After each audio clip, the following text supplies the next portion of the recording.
If you're looking for real old school laughs, you're in for a treat because we've got them right here. Flip City Magazine. Remember Mad Magazine? Then it went woke? Wow, don't worry. Flip City has no chance of going woke. That's right.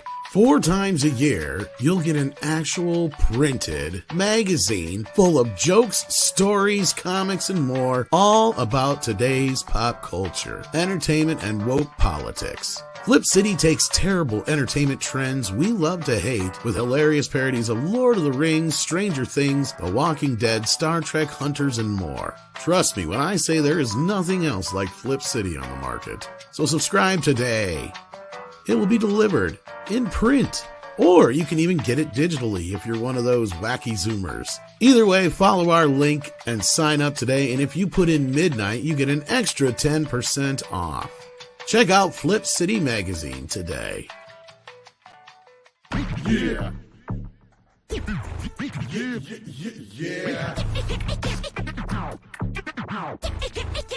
Bitch better have my money.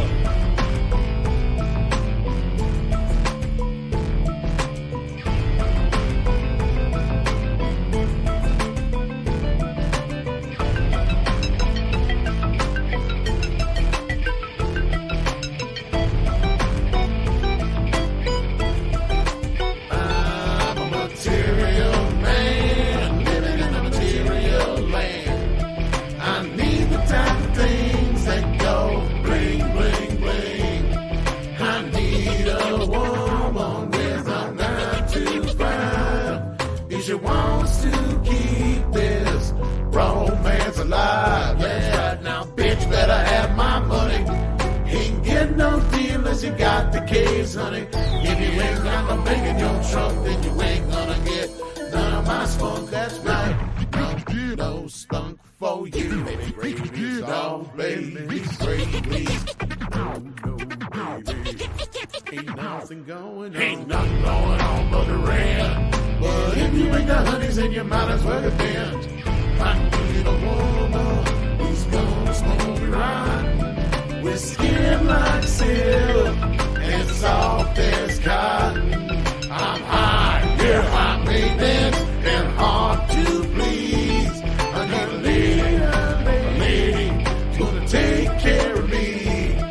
I ain't about to get no job that don't fucking make you D's, but I will take another one. Supersize, baby, please, that's right. Please, sugar mama. Now, bitch, better have my money. She ain't getting no deal unless you got the K's, honey. And if you ain't got no bank in your trunk, then bitch, you ain't getting, then you ain't gonna get none of my spunk. That's right. No baby, baby. No spicy spunk. No baby gravy. If you wanna be lazy, I need a sugar mama who ain't gonna say no, who always takes me anywhere I wanna go, and buys me a car that I never fucking drive. If she wants to keep this romance alive, that's right now, bitch, better have my money. Ain't getting no deal unless you got the cash, honey. If you ain't got no bank in your trunk, then you ain't gonna get none of my spunk in your trunk, no spunk in your trunk, no, none of my spunk. Baby gravy, bitch, better have my money. Ain't getting no deal unless you got the keys, honey. If you ain't got no bank in your trunk, then you ain't gonna get none of my spunk. I need a woman who's heaven sent, and who's gonna spend every single cent. That's right now, bitch, better have my money. Ain't getting no deal unless you got keys, honey. If you ain't got no bank in your trunk, then you ain't gonna get none of my spunk, my baby gravy, my baby gravy. But baby, come get your baby. Bitch better have my money. Bitch better have my money. I'm a material man. Ain't giving it unless you got the cash, honey. If you ain't got no bank in your trunk, then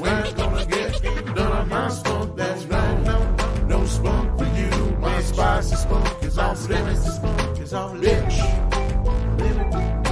Limitless, better have my money. Ain't nothing going on. Limitless, but the motherfucker ran, honey. I got molested in the little boy's room.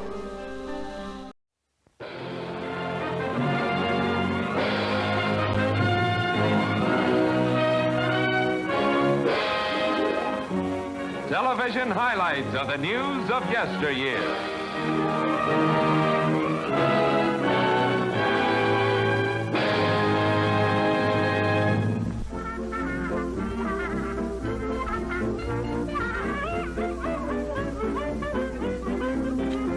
Welcome, everybody, to the weekly wrap-up. At least that's what it's still called for now.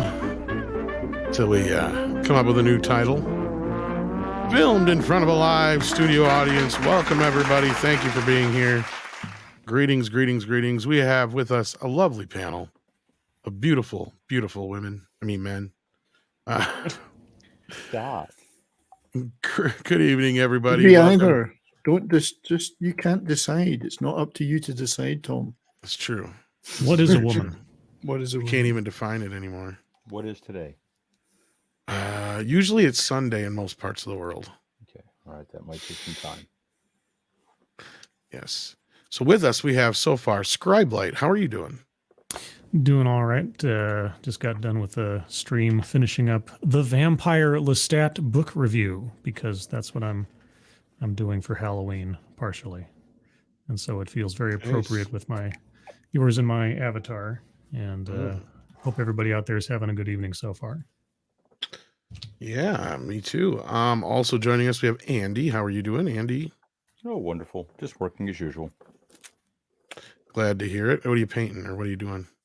Well, I'm going to be making armor, but I have to make a mold over this body so I can mold the armor correctly. So I have to put some resin in there into the mold so I can have a facsimile that I can heat up when I cure it in the oven. Interesting. All right. Also joining us is 70s rock fan. How you doing? Oh, I'm doing very well, sir. I too am dealing with mold, but it's just because I'm old. Yeah, I hear you there. Well, yeah. So far there's just the four of us, but as I said, who knows who else will pop in today. So yeah. So welcome everybody, and we have in the chat we've got Elizabeth Young, Mark Cody, we got Ercole Disafano. Ercole Di Stefano, one of my I don't know that viewers. name. That's a new one. Thank you. Ercole. Thank you for being here. We got Eric Winberg here. Last Son of K. We got Nicholas Horton. Fresh Snow is here. You're a ridiculous lunatic. I think I got that one right. Yep. Right there. That must be one of yours too. Yes. One One of mine. One of your minions. No, I'm just kidding.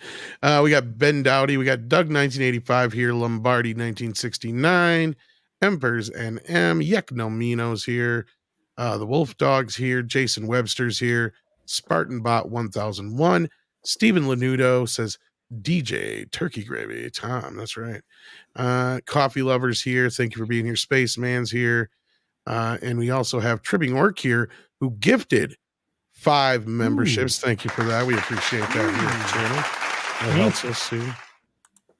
Yes, indeed. We got Lance Corporal Waffles, so many more. Hit that like button.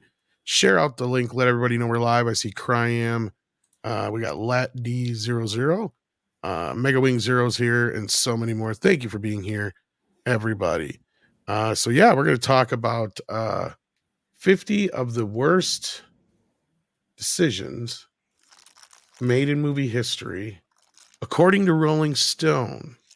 So keep that in mind. So, yeah, don't have much trust in Rolling Stone these days. But Yeah. You're Your like source for Rolling even thinking. Stone. You see, they were great when they used to do articles about music. Yeah, they're like Back in the the publication version of MTV. Like if they just stuck to that one genre they were good at. Yeah. Yeah, way back in the Once 70s upon a and time, 80s. magazine had something to say. Now it's much a crime that nobody has a chance to read it. Didn't they? Uh-huh. Nobody reads the Rolling Stone. Hey, we got snowed up in the chat. Stone. How you doing, buddy? So yeah, So are we talking about our? Do we wait and see what's on the list and then talk about our movie disaster picks? Or how are we? yeah, we're just doing one pick tonight of our own to kind of warm it up. Initially, we were going to split this in half, but we'll see how far we get. Because Culture Casino is not going to be joining us tonight, and he's not going to be doing his live performance tonight as well because it is somebody's birthday. Oh, it is the boss lady's birthday. And we know around here at Midnight's Edge what happens when it's somebody's birthday. Oh, Bat Tom is going to make an appearance. Hello. I am the knight. I am the carrier of cake and balloons. I am Batum. Welcome. Yes, it is a very special birthday, I hear. A very special lady. Ooh. Not often do I get to sing happy birthday to the ladies. Because for some reason, this place is such a fucking sausage fest. I mean, come on, you guys. Get with the program. You're going to scare off all the women. Look at me. I even got women villains. Okay? I am diverse. Very diverse. I'm with it. I'm hip. I'm with the times. I mean, Lord knows that Riddler's probably gay, you know, for Bruce Wayne. I mean, not for me, but Bruce Wayne. Because he's, you know, Gotham's most eligible bachelor and all that. But anyway, that's not even the reason I'm here. The reason I am here is because you know what else? Two-Face is definitely bisexual. Get it? Bisexual. Isn't that what you do on OnlyFans? You bisexual? Oh. I do the jokes around here, sir. You keep that in mind. But anyway, it is a birthday. And as it is said on birthdays, we do this special magic thing, and I'm stalling because I can't find the words. But yeah, it's the simplest song in the world. It is nuts, and I got it written down a number of times, and where I got to put the kid's name. It's a very serious deal.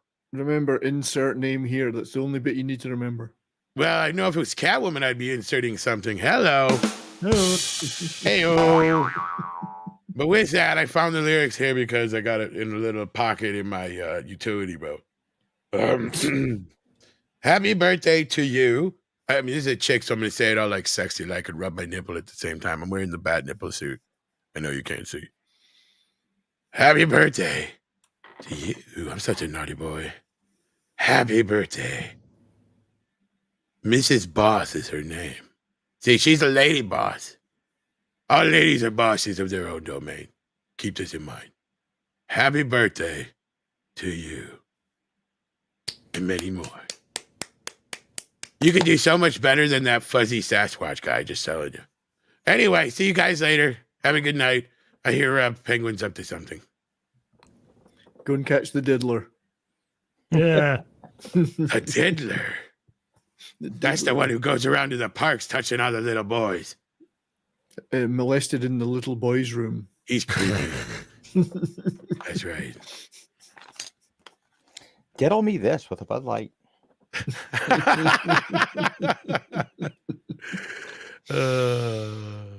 Yeah, and all his riddles have to do with sexual.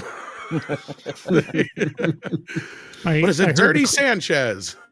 I heard the Clock King updated himself for modern audiences. He's now the TikToker. Oh, the TikTok King. There you go. Oh, that'd be funny. What is the latest challenge, Batman? Well, we'll find out on TikTok.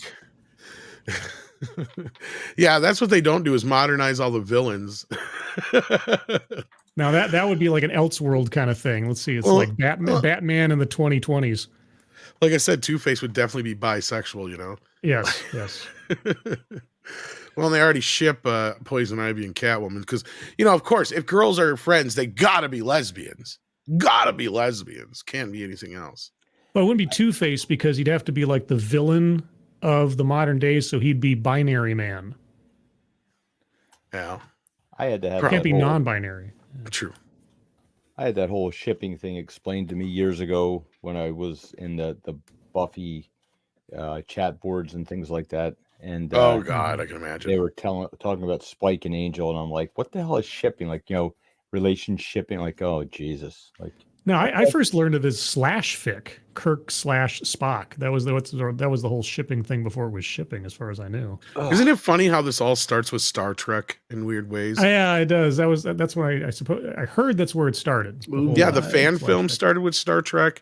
Yeah. Slash fiction started with Star Trek. Shipping. The Mary Sue started with Star Trek. If it wasn't for Ghostbusters, this whole woke business would have started with Star Trek. That and they got delayed a little bit. Otherwise, it would have probably be Ghostbusters to the punch. I mean, really, ground zero for a lot of bullshit. Mm-hmm. But with that, speaking of bullshit, that's kind of a good segue because we have well over 400 of you guys watching, almost 500. So that means Valiant Renegade must be done streaming. So thank you to him for sending you guys our way. We appreciate that if you did that. And yeah, the topic of the evening is the 50 worst decisions in movie history. This is a very long, understandably, a very long list. Yeah.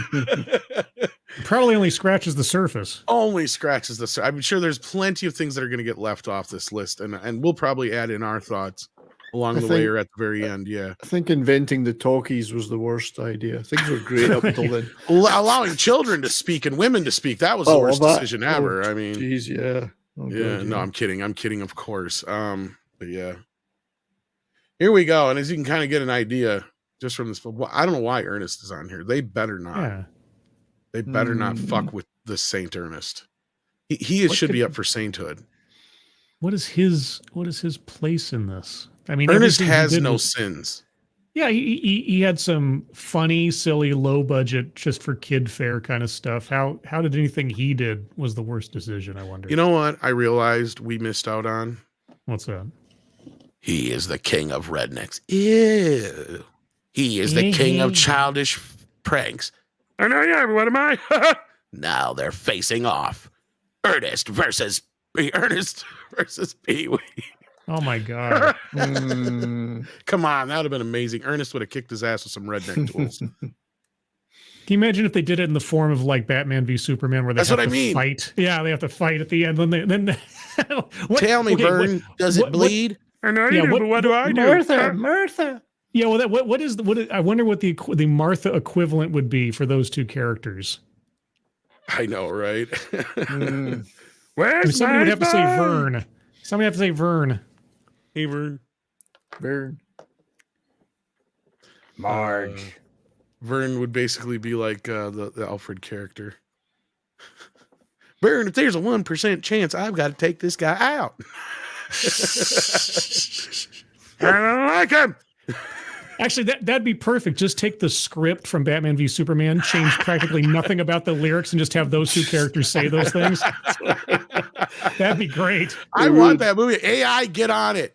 I know, right? That's the only way now. Yeah. Yes, I would love that. Ernest versus Pee-wee, the ultimate battle.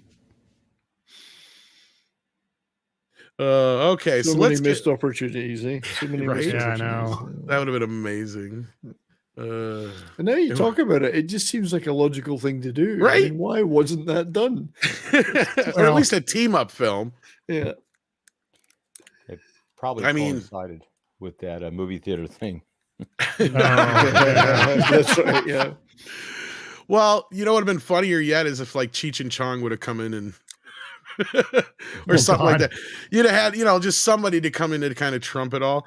But speaking of that, like, it's weird because somebody was talking about horror the other day, and it was a conversation I actually wasn't a part of, and I really wanted to jump in because I really had something to add to it. And of course I always do. But in this case, they were talking about how, horror went off. It might even one of you guys on the panel here around the show, I can't remember, but they were talking about how horror went to comedy right after the initial run with Abbott and Costello and all that kind of business. But they didn't do it in the recent run. They never went into comedy until like Scary Movie and all that stuff. And I was like, no, they almost did in the 80s. We almost got Cheech and Chong in a Friday the 13th movie, guys. Like, can you imagine that? That'd be the equivalent of an Abbott Costello movie now. Would have been Cheech and Chong meets Jason. I like that.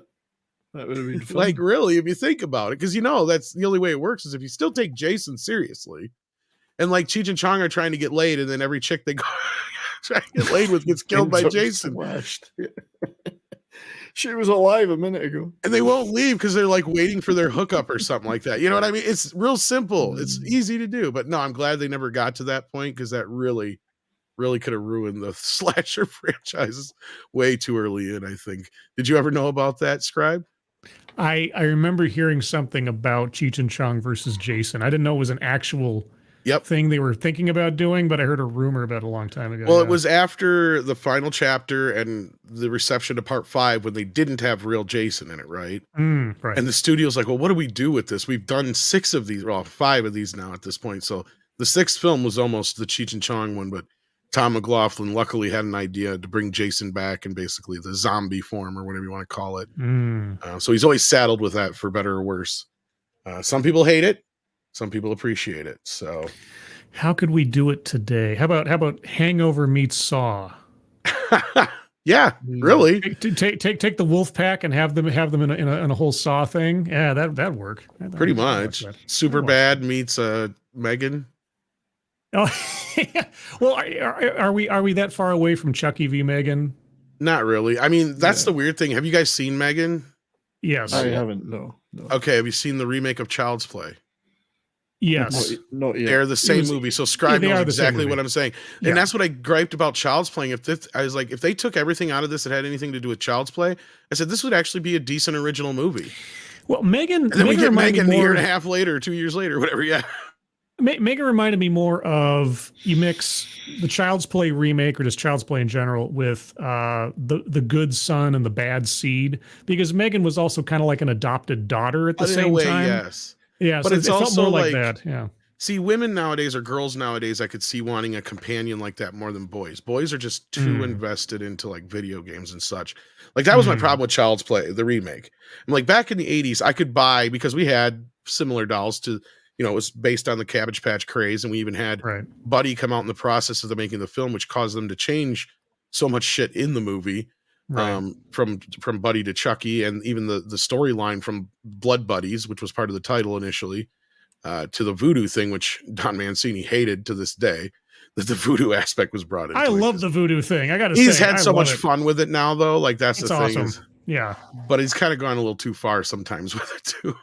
Because like the rules have gone out the window with it. But that being said, like I watched this movie and I'm like, there's no kid alive that would want that fucking doll today. Not one kid. I'm like, but if it looked more like a robot or like something advanced, maybe. And then when I saw the Megan, I'm like, there, now that makes sense. I could see a little girl wanting, almost a 1-to-1 like AI kind of system doll to be like a friend with. I could totally see that. Child's Play I couldn't buy, but they had a lot of interesting ideas with the new Child's Play, because since it was, this newer kind of technology, it could hook up with everything, right? So like that part I thought was kind of interesting, how he can control everything around him just through Wi-Fi. And it kind of, as somebody who's always questioned stuff like that, it does play on that, part of your psyche or whatever. Same thing with Megan, right? Like, do I really want to give over that much control to a machine? Like really? I mean, even the lady in the movie doesn't realize how much she's giving over to that machine. I mean, the machine ends up raising the kid for her for a while. Yeah. It's a good movie. If you guys haven't seen it, Megan did it much better than the Child's Play remake did. Yeah, well, I think Megan had the advantage of not being based on an established IP, so it didn't have any expectations to try to live up to. Exactly. Yeah. And it felt more like modern. Like that's the problem with Child's Play, is like because it kept feeling like they were trying to remind you that this is a remake of Child's Play. Like, yeah, exactly. Every time you turn around, and it's like, but it's not. It's really not. It's because Charles Lee Ray ain't a part of this, and Andy's like way too old. That was the other thing. Andy was way too old for that, right? Like at least in the first one, he was 6. You could see him wanting a toy like that. In the new remake, he was like what, 10, 11, 12, something like that, and it's like, no. He wouldn't want anything like that. He maybe like an iPad he'd want, not that. Les was a transformer that could make a nice car that he could drive around in and pick even up now 6th graders. Like my kid didn't really get. I mean, outside, like he hung on to Legos for a little while and collecting Hot Wheels, but he quit playing with toys and shit like that. Even still being autistic, he was just like, oh, fuck that. I got a PlayStation. I got all this other stuff I can, spend my time on. But anyway, I think we've rattled on long enough here that I think we've got a good crowd. We got a couple of super chats here, or at least one super chats from Dearest, who says odds 1 in 3 is Disney in the past 10 years. Ooh, we'll see if it shows up on the list, Dearest. That's a good prediction.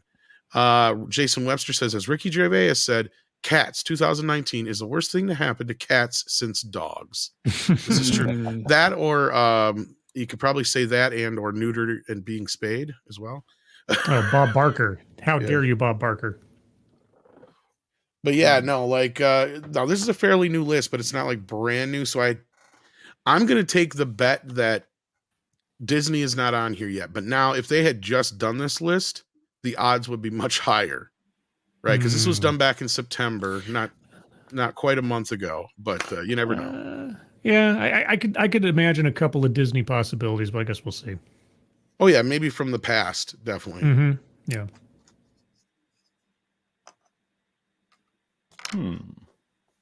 So that being said, I want the Barbie Cannibal Holocaust mix. That's the movie I want. Barbie versus Dawn of the Dead. She wakes up in Barbie Land and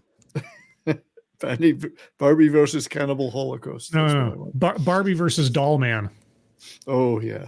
I want to see that. Doll Man would totally get that though. I know. Full Moon Entertainment. Get some Full Moon crossover. Well, they're the ones making Barbenheimer. Did you see that? Like, he's of course made it a real movie. Oh no, I hadn't. Really? That's great. Yeah. I don't know the plot of it, but like that, he Charlie Band decided. I've been trying to get a hold of Charlie for years. Okay, I can't imagine it'd be difficult to get him on here if I could just get a hold of him. I've even talked to his brother. We've got an interview with him that we're sitting on. Been trying to get to for a while because I left that in Andre's hands. But his brother, of course, is the composer. But no, I would love to talk to Charlie Band because you want to talk to somebody who has like a history of just being in the industry and knowing how things work and being able to work things over. Yeah, and when Full Moon was at its height, when I was a kid, I saw those movies coming out almost like the latest edition of a comic book. Like here's the next, Puppet Master, here's the next Demonic Toys or whatever. Yep. And that's the sense I got of the whole thing. I mean, I love those movies. The only thing that bothered me is he sacrificed Ghoulies to do that. Oh yeah, that's true.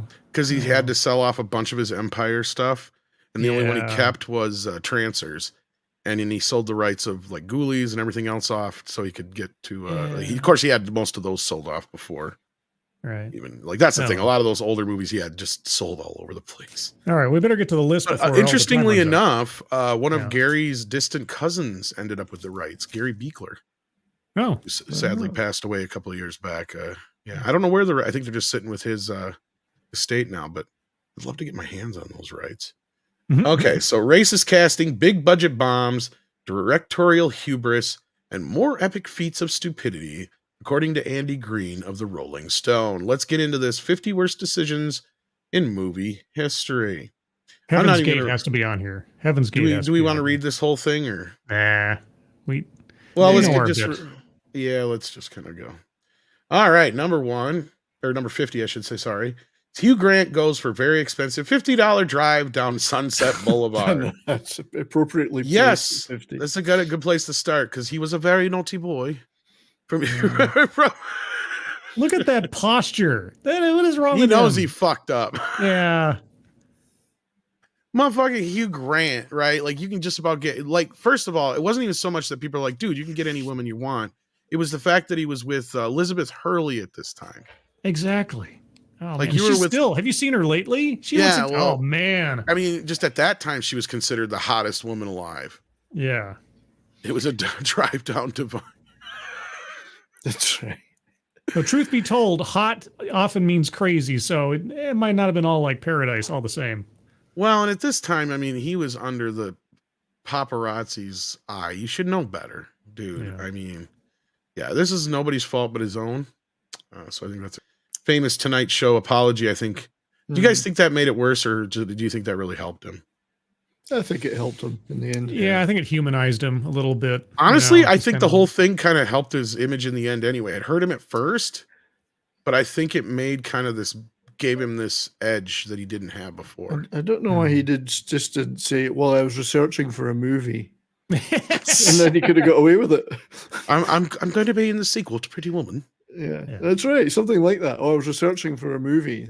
I thought I'd go downtown and I'd meet some of the girls and they're lovely ladies, really. I'm so sorry. I didn't know. It just, yeah. And perfect timing. Here's Brahma Bull as we just get the list started. How you doing, Brahma? Pretty good. How are you guys tonight? Oh, hanging in there. You in black and white in your smoker's jacket. Welcome. We're number 50 on the list of 50 worst decisions in movie history. So far, number 50. We're on the top of the list. Hugh Grant goes very expensive $50 drive down Sunset Boulevard. I'm sure you recall this. So I'm sure somebody's already brought up Elizabeth, right? Yes. Yeah, we brought all the basics up. But we were kind of just talking about, did it really help him or hurt him? And my opinion was that it probably helped his career, gave him a little bit more edge. I was kind of asking the rest of the guys what they thought. Well, the funny thing is, he now plays the kind of characters in movies that you would actually consider would do something like that. Yes and no. Kind of sleazy kind of guys. That's what I mean. He got more sleazy roles afterward. Before that, he was always kind of like. But now he's kind of playing the sleazy guys. Well, so maybe it opened up his career. That's what I mean. Yeah, he's really good at it too. So make of that what you will. Well, now he's an Oompa Loompa. So yeah, we're whatever that's worth. Yeah. Of course, is this a Hollywood mistake or is this a Hugh Grant mistake? Well, I know. That's what I was wondering. Is like we're obviously including personal mistakes by individuals that are not related specifically to making a movie. I think part of it is how it was handled afterwards because it was so publicly handled, like with the whole Tonight Show bit and everything. The Tonight Show thing. That's probably what saved him. His answer was, "I did a bad thing." Yeah. Yeah. Oh yeah, I did a bad thing. I thought for some reason in my head it was I was a very naughty boy. I'm sorry or something like that. Yeah. That may have been part of the larger quote. But yeah, I did a bad thing. I don't remember. You did a bad thing. All right, let's keep moving along here. Number 49, Will Smith turns down The Matrix and Django Unchained. Oh. Yes, I'd imagine. You know what? Django Unchained was probably the movie that could have helped his career at that point. I agree with this wholeheartedly. And for those, do you guys remember what movie he took instead of The Matrix? Wild Wild West? Yes. Yeah. Well, along with this, Sean Connery turned down the role of Morpheus, and that led him to take up the role of Quatermain in League of Extraordinary Gentlemen because he figured, well, I didn't understand the script of that one. I don't understand the script of this one, but then that one made $1 zillion, so maybe I should take this one. And unfortunately, that was his last that one. Also cost him the role as Gandalf as well.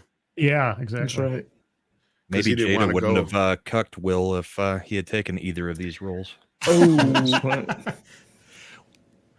Maybe she advised him not to take. According to Paulie, do you want to come in, Paulie? According to him, if you can get in here, come in here. Otherwise, I'll send you the link.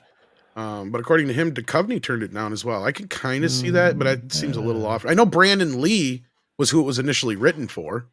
Oh, Did you guys know that? No. That was who it was initially written for. At least the idea was. Great. Yeah. And when they originally came up with the concept back in the day, that's who they wanted. But of course, tragedy struck in '94. But I'm sorry, I'm just stuck on Sean Connery and Gandalf mode. I'm just trying to think of some of the ways. I am Gandalf. Gandalf is me. You're little hobbits.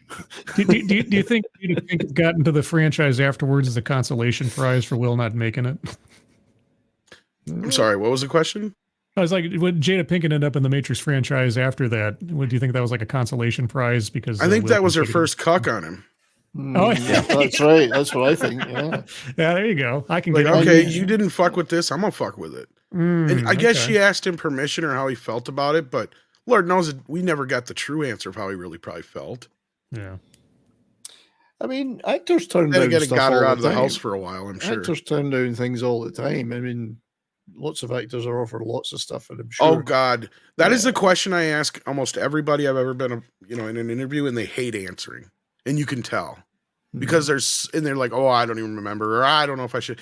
And yeah, it's like, of course. I mean, we're hitting a soft spot, clearly. And I don't usually press, but like, yeah, it's kind of interesting. No guarantee that The Matrix was going to be what it turned out to be. I mean, when they offered it on a script, so. I know what's going to be on this list. It's going to be Matt Damon turning down Avatar. Potentially. See, that's a good decision. He would have made like $100 million or something. Number 48 says Michael Bay decides he's the man to tell the story of Pearl Harbor. Well, there were a lot of explosions. So. I don't know. Like, see, yeah, this is where I'm not gonna. I'm gonna say I'm not so sure. I agree with this. This was the point where we realized, look, you have to have him make a movie like this to realize, okay, that's his line. You can't. Yeah. You don't go any farther than this. The Rock, all you, buddy. You know, Bad Boys, you keep that shit up. Pearl Harbor, stop it. Yeah. So that's when you have to say. Oh, sorry. Go ahead, Brahma. I think the South Park boys nailed it with the song about this movie. And Pearl Harbor sucked. That's Why does Michael Bay get to keep on making movies? Well, I mean, that was the thing. Like I said, at this time, to be fair, this was his. I mean, it still made money. His milieu, yeah. I mean, we got to remember that. Was it a good movie? Fuck no. But if it wasn't Michael Bay, then you have to ask the question: who should it have been? Well, I don't Spielberg. know. Maybe I agree with Christopher Nolan, maybe, but he was. Well, I don't know if Nolan wasn't known at that point. Nolan wasn't known at that following point, and right? things like that. Yeah. Now, maybe. Then we're gonna need his one. Yeah, I mean, Dunkirk. Yeah, he could pull off Pearl Harbor today, certainly, but back then. But then, yeah. Spielberg, maybe Spielberg or God, I'm trying to think. Maybe Scorsese. I don't know. Maybe that's beyond his. This might be a little too big for Martin. Yeah, it's probably too big. And Last Son of K kind of nailed it. I mean, it's basically they shoehorned in a relationship into a historical event. So it's because they were trying to mimic Titanic. Exactly. Yeah, that's the big mistake then. Yeah. Because where the movie shines, and this is my problem with hating on this movie, because it does have some really great elements to it. There's some really great performances out of anybody who's not Ben Affleck, Joshua Hartnett, or what's her face that have nothing to do with reality. Kate Beckinsale, yeah. Because otherwise, Dan Aykroyd's really good in it. The whole like actual Pearl Harbor incident is like beat for beat, minute for minute. Like Michael Bay was very meticulous about that. Like all that stuff. Some of the shots and stuff we see in that are some of the most amazing things we had seen before that point. So I can't take that much away from the movie. Like the parts that suck is just the Ben Affleck, Josh Hartnett, Kate Beckinsale story. The rest of it's fine in my opinion. Yeah, if it was Ben Affleck and Josh Hartnett were being shipped, that would have been okay. Now you're on to something. Brokeback Harbor. Forbidden Love. Brokeback Harbor. Forbidden Love in the war, yes. But no, I mean, the Doolittle raid, exactly. Dearest brought up, like all that stuff was great. It was just the stupid romance shit. Yeah. I'm sure there's a fan cut of it out there somewhere where they've done cut all the crap out of the movie. You know who could have balanced it pretty good if they'd had a different director? Maybe Ridley Scott. Like I'm just thinking like his ability to give a good balance between the action and some pathos to it, like with Gladiator. I'm thinking like putting that kind of mindset onto Pearl Harbor. Actually, you know what? Tony Scott. Tony, I was thinking Tony. Oh, yeah, well, yeah, because Tony is the better. Yeah, look, I'll say it. Wrong kid died. Okay. Jeez. Oh no. Joe Biden, I said is it that before, you? I'll say it again. I look, Ridley Scott is one of the most overrated fucking directors of all time. Tony Scott is one of the most overbashed and underrated directors of all time. I agree. He was Michael Bay before Michael Bay. People don't remember how much shit he would take from the critics and everybody else about his movies. And it's like, dude makes good ass movies. He knows how to make movies that rock, right? Like, I mean, he knew that what's their face? Bruckheimer and Simpson. He knew exactly what they wanted and he ran with it, right? Like, I mean, Top Gun, Beverly Hills Cop 2. He went on to do like The Hunt for Red October and shit like that, didn't he? If I remember right, and some other stuff. Like, he did one of those. He did Crimson Tide. Crimson Tide. That's the one I'm thinking of. Sorry, yeah, Crimson Tide. Yeah, Red October was McTiernan. You're right. Thank you. I always get those two flip flops. That's my bad. Great movie. Yeah, Crimson Tide is really good. It's very Kane mutiny, but yeah, I like it. But yeah, maybe Roland Emmerich or somebody could have done this. But then now you're talking. No, that's almost cheaper. It would have had to have had aliens. There would have been aliens in it somewhere. Then I was going to say you'd end up with like fucking Will Smith in it. instead of Ben Affleck, it would have been Will Smith, and you'd have had fucking Randy Quaid instead of Dan Aykroyd. Yeah. The only upside is maybe he would have found a way to cram Kurt Russell in there somewhere, but Jeff Goldblum would wind up in this thing. Yes. War is happening. We gotta react. I can't do a very good Goldblum. Goldblum But anyway. should have been Oppenheimer. Oh, I could see that. I could see that. Yeah. Let's move on. Of just chaos. Okay, Ernest goes to Africa. Need we say more? No, you need to say less No. because that is Come like, I think on. if I remember right, that's the last Ernest movie too. So you shut your fucking filthy mouth. Yeah, Jim Varney, Saint. He didn't have a chance to make any more, Mr. Saint Varney. That's right. Yeah. You leave him alone. No, there's no more to say about that. Leave Jim alone. The only mistake they made is not letting him make more movies. Here. Yeah. Because Ernest never got to Mars. Oh man, can you imagine Ernest instead of Rocket Man? Exactly my great. point. That would have been great. The only reason I think they never did that is because that was like the obvious joke. I think in like The Simpsons, I think that was Ernest Goes to Space. I think it was on the marquee. And yeah, so it's like, yeah, I think that's the only one, the reason they didn't. Ernest going through astronaut training would have been excellent. Okay, they think that the problem was it was a Catwoman movie without Michelle Pfeiffer. No, this movie would have sucked with or without her. Yeah. It was garbage. Although they Absolute did pick a garbage. good image from it. So they did pick a good image. Yeah, there's a couple good things about it. I know so many women who actually like this movie. I guess in that respect, it kind of worked. Sorry, go ahead. I'll give her credit in that she did go to the Razzie Awards and accept her award, and she took it with like a champ. And I gotta give her respect for that. At least she didn't take herself too. The only seriously. reason I think she's not the only one who's ever done that, and I do give her respect for it, like you do. But the only reason I think she did that, Scribe, is because that same year she was also up for an Oscar, and everybody knew she was going to win it. Yeah, might as well. So she knew it was kind of like, she was just the best and worst. Yeah, it wasn't the worst movie ever, though. I mean, it was okay. Oh, of that time, yeah, it was pretty bad. I mean, the anticipation buildup of wanting to do because they had talked about it and talked about it and talked about it and talked about it for years, because that was the one thing that everybody could agree on after Batman Returns was that Michelle Pfeiffer was excellent as the Catwoman. And everybody wanted her own spinoff. And that was a whole reason that they filmed that last minute bit that makes absolutely no sense. Because if you watch it again, and now that I tell you this, you'll go, you're right. Catwoman isn't standing on anything. She's flying in the middle of nowhere. Yeah.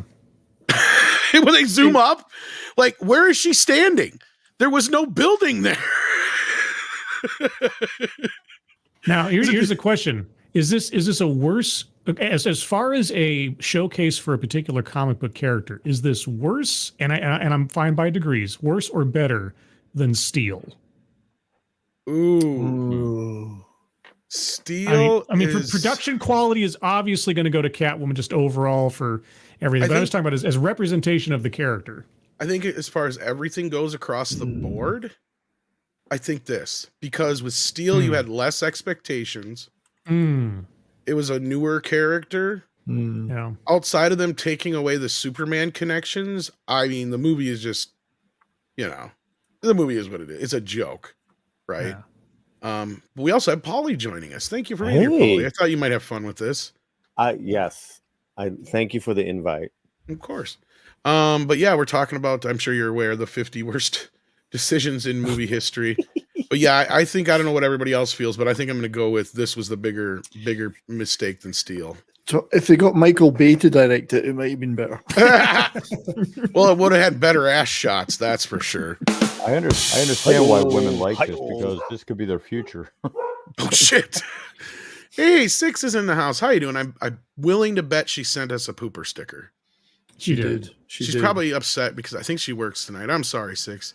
But thank you for hopping in and saying hello and sending us a pooper sticker. We appreciate that. Just the same. But yeah, anything more to say about Catwoman before we move on? Nah. Or did anybody else want to counter what I think about Steel, even though I've never actually really sat through it? I've never watched Steel, so. Yeah. I had no desire. It did have Richard Roundtree in it, so. Oh, did it? Oh, Gus! Oh, it may. Hey, okay. Ding, ding, ding, ding, ding. Dearest, you win. Well, Not in the past 10 years, though. But you win, dude. Sort of. Disney made the list. Disney turns away from animated movies after the deaths of Walt and Roy. This is not surprising at all. This was the era they're talking about is post like Robin Hood era when they really had not even a handful of animated films come out. Fox and the Hound and stuff like that. Was it? Is it really that bad a decision? I mean, I recall fondly thinking that weren't the Herbie movies Disney? I mean, but see, they did them. See, that's the thing.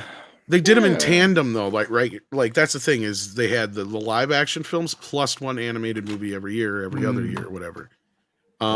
Such a weird time for them to just dump the animated division like they did, because they tried a couple times here and there, but like I said, you had the Fox and Hound, you had the mishaps of the Black Cauldron, you had the Mouse Detective, which failed. Oliver and Company was the only one out of the 80s they had before Little Mermaid that even made a dent.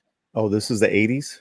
Well, I'm just saying is that's about the time they did that, because throughout the 70s and 80s, they only have a handful of animated films because Robin Hood was the last movie, if I remember right, that Walt had any kind of touch on. Like he was dead already by the time they did it. Like 101 Dalmatians was the last one I think he actually was alive for the finish and release of. So this isn't so much about not making live action movies, it's about not making animated movies, because there's nothing wrong with the live action. That's what I'm gathering from this. Yeah. Was Pete's Dragon Disney? Yes, and that was in that era of them struggling. Exactly. Yeah. That was a trip when I was a little kid. Oh, I love Pete's Dragon. In fact, I got it. Great. Passamaquoddy. What? Yeah. Passamaquoddy. I don't buy a lot. They were making a few animated things at that point, because you mentioned a few, and then there was like the Rescuers.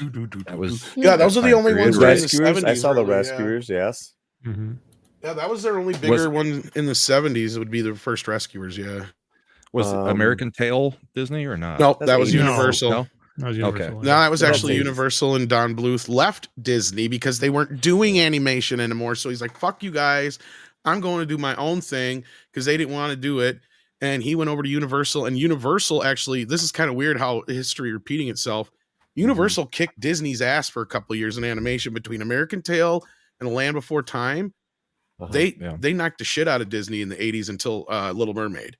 And that was all because they trusted Don Bluth, who Disney treated like shit.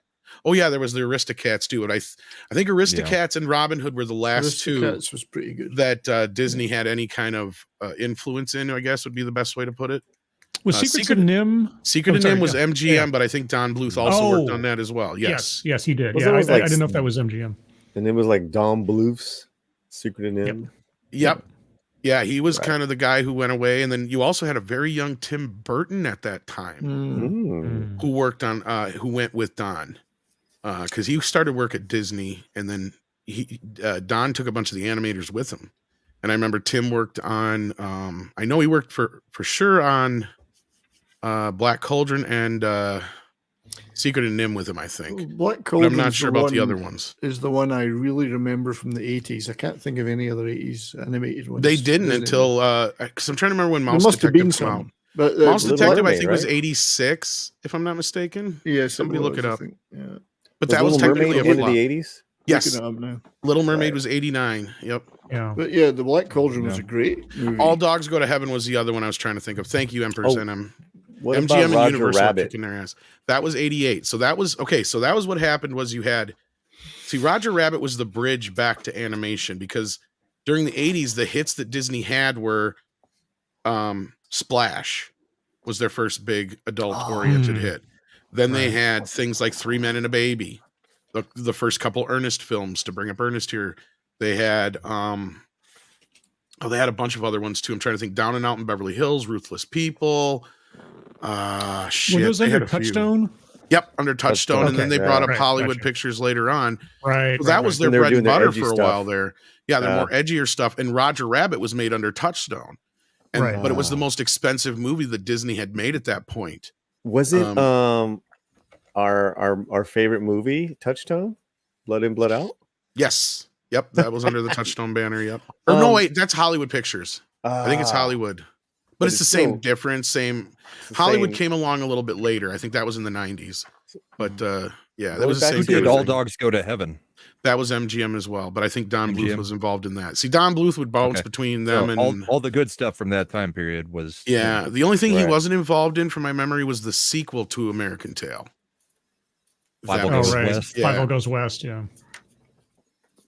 Spielberg still produced it, but you can tell now that you know that, you watch them, you can tell the difference in the animation big time. Like the second movie looks like it was probably going to wind up being straight to video for half a second or something. Remember in Because it's not Splash, nearly as good. Splash, like I said, was one of their first big John- ones. Yep. John We all Candy's know- character, Oh, that's right. and they're in the bar. I guess I don't know where they're at. Him and Tom Hanks are in a bar. They're brothers, right? Yeah. And he's like, "Hey, you all right?" Tom Hanks, "Yeah, I'm all right. You got money?" He said, "Yeah, I got money. You got enough money? Yeah. Can I borrow some?" And then Honey, I Shrunk the Kids was also 89. Don't forget that. Look, one. we love all that. know the greatest Disney movie ever is Darby O'Gill and the Little People. Oh yes. Yeah, that was. What in about my the list. Gnome Mobile? How did you Oh know? man. Yeah, that's the Condor thing Man. though. They had a bunch of like of their live action films that weren't doing very well either. But like this is what Gus. I think this one did okay. Yeah. Mhm. They had that a was- series of these. They had a series of the Herbie films. So what was the mixture? They must have been making like 3 or 4 live action. I to think that was every kind of what it animated- was. Yeah. Because they did a lot of stuff for television still too. Because Disney would produce because the Wonderful World of Disney still ran for quite a few years. Kurt And Russell. then when Kurt Russell was another Russell, one that was a big at that time. But Computer They're Wore not even tennis like the shoes. same company, man. Used to yeah, be they the brought shit. it back with Eisner though, and they started doing more television again and stuff like that. But yeah, oh yeah, they produced a lot more stuff than people realize back in the day. Very, very eclectic stuff, man. Oh, here we go. History's speaking about of to Kevin repeat itself. Costner- And history repeating itself Yeah. because Warner Brothers just gave Costner his 2-picture deal with that Western. Horizons or whatever. Yeah, I thought he was financing the new one though. I don't know. I think Warner's, well, he may be, but I know Warner's is involved still, which is kind of weird because Warner Brothers was the one who he ended his career with before. When Warner Brothers gave him an epic $80 million at the time to direct Mailman, and this was post Waterworld. Post Waterworld, yeah. See, this is where I keep reminding people. People are like, "Oh, Waterworld killed his career." No. Waterworld actually managed to muster up It was money. okay. This was And- called the Yeah. Postman, though, right? The Postman is what killed his fucking career. Yeah, it's not People called the forget Mailman. that. Right. Yeah. It's ironic though because his postal service was still better than the current USPS. Right. Hi-oh. Hi-oh. What's sad is I think if I remember right, this movie even takes place like right around the time we're in now, wasn't it? Well, Tom Petty was the mayor of Bridge City. Like that is an unlisted camera. Like, weren't you somebody that's back in the true. day? Tom People said Petty. so. I said, And yeah. then didn't he like hand off the whole mailman duties to Lorenz Tate? I don't Yeah. remember. I've actually think never so. made it all the way through this movie. He I was have like it. the big actor name at the time, like upcoming African American actor. But yeah, Yeah, I just wasn't he in a big TV show? I'm trying to remember what it was now. Lorenz? Yeah, He's in What a was lot the of good TV? stuff. he was in a couple. There was a of movie really that I big saw that I TV liked shows. called Love Jones. Oh yeah. Yeah. Him and Neil Long. That Neil Long was so sexy, man. And, But yeah, I mean, at the time this came out, Anyways, sorry. I think it was just an ill-conceived notion or an idea. I mean, at least Waterworld kind of had something to build on. This, to me, I wasn't quite sure what they were doing with this. I don't remember what they like. The movie itself, what people said it was compared to the advertisements was like, mhm. because the advertisements made me think he was doing like another Dances with Wolves type movie or something. Like I'm trying Well, to that was the figure this problem. shit out. Yeah, the book by David Brin is actually kind of a sci-fi classic, and it's got a lot of good elements to it. It's a little shaky in some places, but it's a really good post-apocalyptic examination of like what would happen and how would you try to, reconnect people after a giant disaster and everything. And just like with Dances with Wolves and a little bit like Waterworld, you get Costner who has to play the Christ figure to the place that he's in. He can't just be like a Mad Max character where we sort of go along and he encounters things. He is the end all be all center of the universe, and that's plays his ego too. I was gonna say is he has got to be one of the most egotistical guys ever. And I that's mean, saying something, right? yeah, Yeah, to be leaving Yellowstone right now for this other project. right. But Idiot. it wasn't just one movie, and it wasn't like overnight. It was a No. succession of Well, like I said, bad Waterworld didn't help. Wyatt Earp. films. Because Wyatt Earp after hurt. the Yep. Bodyguard, he could he was at the height. Yeah. Yeah. And I remember one of the quotes he told Whitney Houston was like, "Don't say anything. I'll do all the acting." You know, like I remember hearing all about that. But yeah, it wasn't just The Bodyguard was one of those movies that shouldn't even have been a hit, right? Well, I think the only reason the it was soundtrack. was the soundtrack. Exactly. the soundtrack, and I mean, the movie itself is okay. It's not great. It's but not at that bad, time, he was like the man. Those two had zero fucking chemistry, though, and you could tell. That was the It fucking terrible. problem. Is that Costner is one of those guys where you can tell, and this is like what I think also hurt his career, because you're right, Wyatt Earp didn't help either, because that was another big epic failure that he put up against Tombstone. It was You a got failure three, because right? it went up against Tombstone. Well, and the it was same just year. too big and epic, right? It was 3 hours Right. long, cost twice or Yeah. 3 times as much as Tombstone, and yeah. Wyatt Earp, this one, Waterworld. I mean, Well, Those Costner were- works a lot better when he's playing off of somebody like Tin Cup with Rene Russo. That He is works one of in his that. best movies. Officer and a Gentleman. I mean, he's working off of other people. When he's not the end all be all of the movie, he works. But when he's the center, the figure, it always falls apart. It seems Silverado Tin Cup is was great Ron in, too. Shelton, and Tin Cup was kind of after this. He was already done.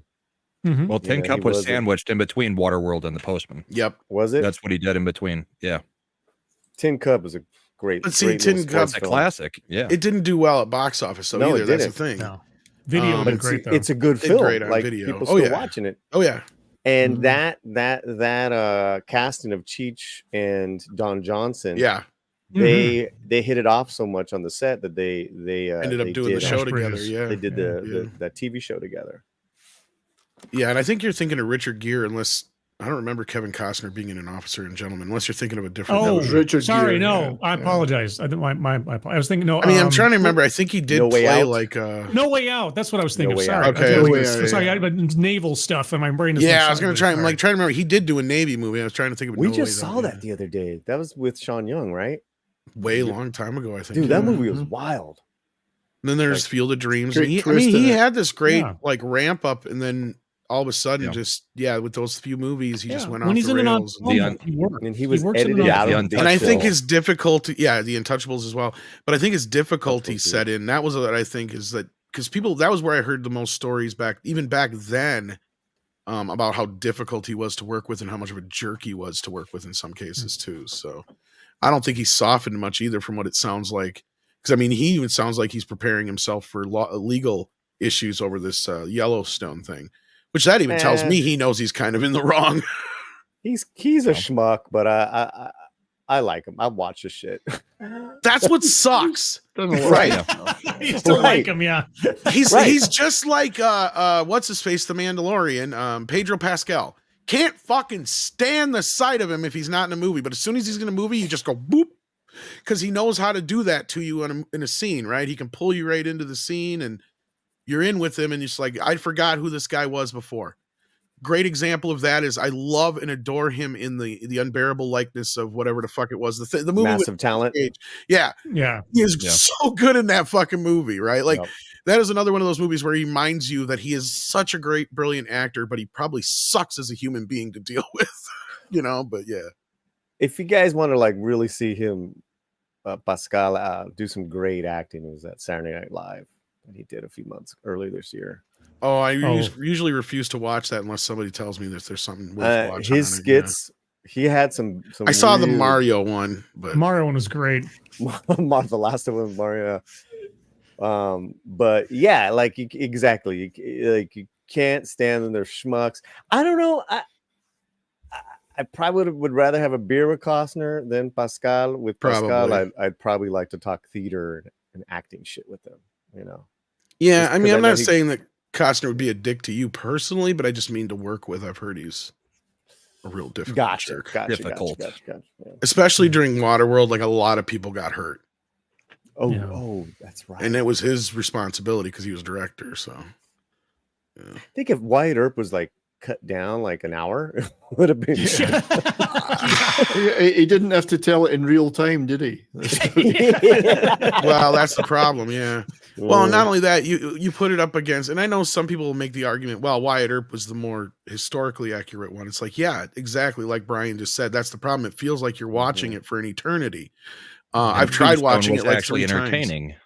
Yeah, Tombstone, on the other hand, was kind of a new twist on the Western that we hadn't seen yet. It was kind of taking what Young Guns was trying, like Young Guns was kind of ground zero for that. It was like the rock and roll Western, basically. Mm-hmm. Yeah. And that's what Tombstone was kind of the penultimate of that. Like, how do we take and make it not just the rock and roll Western, but like a heavy metal Western, right? And that's how they did that. And you had 3 guys at the top of their fucking game in Kurt Russell, Val Kilmer, and what's his face, Sam Elliott, right? Like those 3 guys together, plus the rest Michael of Bean. the cast, and Michael Bean, and the Howard rest of them. Booth. I mean, All-star you cast. could just keep going Everybody. and going and going. Yep. Yeah. And you know, that's the thing, is there's turmoil on the set all the time with a movie like Costner, supposedly, like Waterworld. But you just, if anybody knows what happened when I'm behind the scenes of making of Tombstone, Oh, rumor God. is Yeah. that Kurt Russell. Kurt Russell almost directed the whole goddamn thing, because Yeah. they went through a couple directors trying to make that damn movie, but then how it turned out at the end, you can't believe, because of how all the shit that went on behind the scenes. And I mean, I've heard there's like a 4-hour cut of the movie and some other shit too. I'd love to get my hands on, but yeah, it's that we kind of went off base here. But no, Costner, he's another one though that I do enjoy watching his films. I wish him the best. I really feel shitty about what he's done to Yellowstone though. But after that 5th season, maybe it is time for him to move on. Yeah, After I'd 4 or say 5 so. seasons of any great show, it gets stale. I'd say so. Yeah. Except for the usually- Shield. Not It just seems that, like but there's what a else lot can of they do with story his left to character? tell. Well, with his character though, or Well, with the ranch, I mean, yeah, you The can ranch can eventually keep get going him out on. of there, but That's what I the mean, way yeah. they're doing it, he's kind of forcing their hand at this point. he is. I know, and that's the thing. It's becoming, well, that's where I said I think this thing's going to wind up in You know, court. in a TV show, I mean, how many episodes is that per season? That's a grueling schedule. I mean, They're not this too guy- bad for. Guy's not young, but he's not young. Well, Yellowstone is actually one of the more. It's shot like a prestige show, so he only does. I think it's. Well, they do what? Is it 12 or 15 episodes? It's at 10 or least 12 10. episodes, I think. I think it's It's 12. not- Yeah. it's not a Olden little. days, it was like 22 or That's something. what I mean, compared to an actual regular show, which this show could be shot like that, because he actually does go down when they did shoot it, and he would stay on the set there the whole time for like 3 months, get it done, and move on, kind of like a movie. And I guess Yeah, that's but part of. he's a viejo and he's crotchety, bro. You know, come on, he wants to go back to his ranch and chill out with. Was it Callisto? Oh, I'm thinking of Harrison Ford. Sorry. Yeah. Yeah, That's right. What are you doing, Costner. shipping my wife with that I'm the same age piece as of Biden. shit? Get off my wife. Get Harrison off Ford's my the, water world. Harrison Ford's can the be second president. prequel. Oh, that's right. Yeah, he's in the prequel. Yeah, he's in the prequel. Let's move on here. We spent way too long on that. Oh, my God. yes. It had to show up. God damn it. Yeah. Fucker. Yes. Yes. Where's Mike when I need him? All right. But this is something we can actually agree with, though, because this is the worst aspect of this fucking Yeah. movie. This was the dumbest movie. Yeah. It's not even so much him casting the daughter. It was making the cousin loving bit a part of the fucking story when it shouldn't have been. It didn't need to be. What the fuck? I mean, it was She's supposed better to as be a Winona director. Ryder, It was, right? And she backed out because she had exhaustion because she was overworking, apparently. Is that the story? Yeah, and yeah. stealing And purses and stuff. She was the I hottest thought thing the at that story time. went that Before- his daughter really wanted it, so he gave it to her, and then to make it up to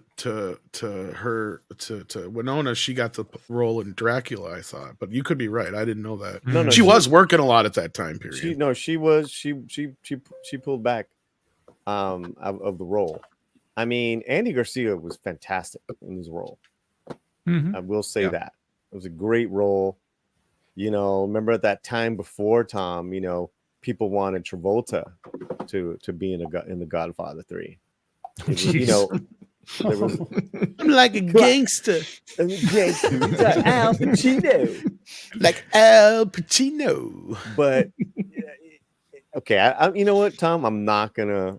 I mean, It was the biggest mistake. I can't argue with that. Like, it's dumb. It was a dumb move in the movie. I wish you could cut it out, but you can't. We certainly right? can't hold it against her, though. The rest of the movie is so fucking good. Yeah. So good. And she It's did turn just into that part. She did turn into a great filmmaker in her own right. It did, but she did. But Andy was on a roll. He had Black Rain, Untouchables. He was fantastic. Then this, like, he kind of took Hollywood by storm a little bit, and then but people forget that killed it for a minute. This is the one that most people quote, and they don't realize it. Yep. Every time I try to get out, they pull me back in. That's right. I run this family, right or wrong. Joey Zaza. Joey Zaza. I love that. That was a good. That was a good. Oh, this is a moment. great fucking movie. If it wasn't for the fucking daughter bit, the daughter bit's what ruins the whole movie. Don't say it's a great movie, bro. Don't. It is. You take all that shit out. It's not. You got the stuff going on with the church. You've got that great fucking scene where Zaza takes them all out. You've got all that shit going. Like, you're right. Andy Garcia is the next generation. Like that. Why are you? He was incredible. Why are you like milking up the water with this fucking story about the daughter? It's fucking pointless. She should be just there kind of on the side until the end where he loses her because he hasn't been, keeping her as close as he should be all this time. This fucking stupid, love shit is the problem with the movie. Tom, Al Pacino overacted in this whole fucking He's movie. great. No, he's not overacted great. and everything. Yeah. When is he not overacting? When is he never overacted? No. I was going to say. Big difference. There's a big difference. There was like a mid-'80s break in Homeboy where he just started playing himself. Big ass. A little bit of the crazy. I put my head straight up it.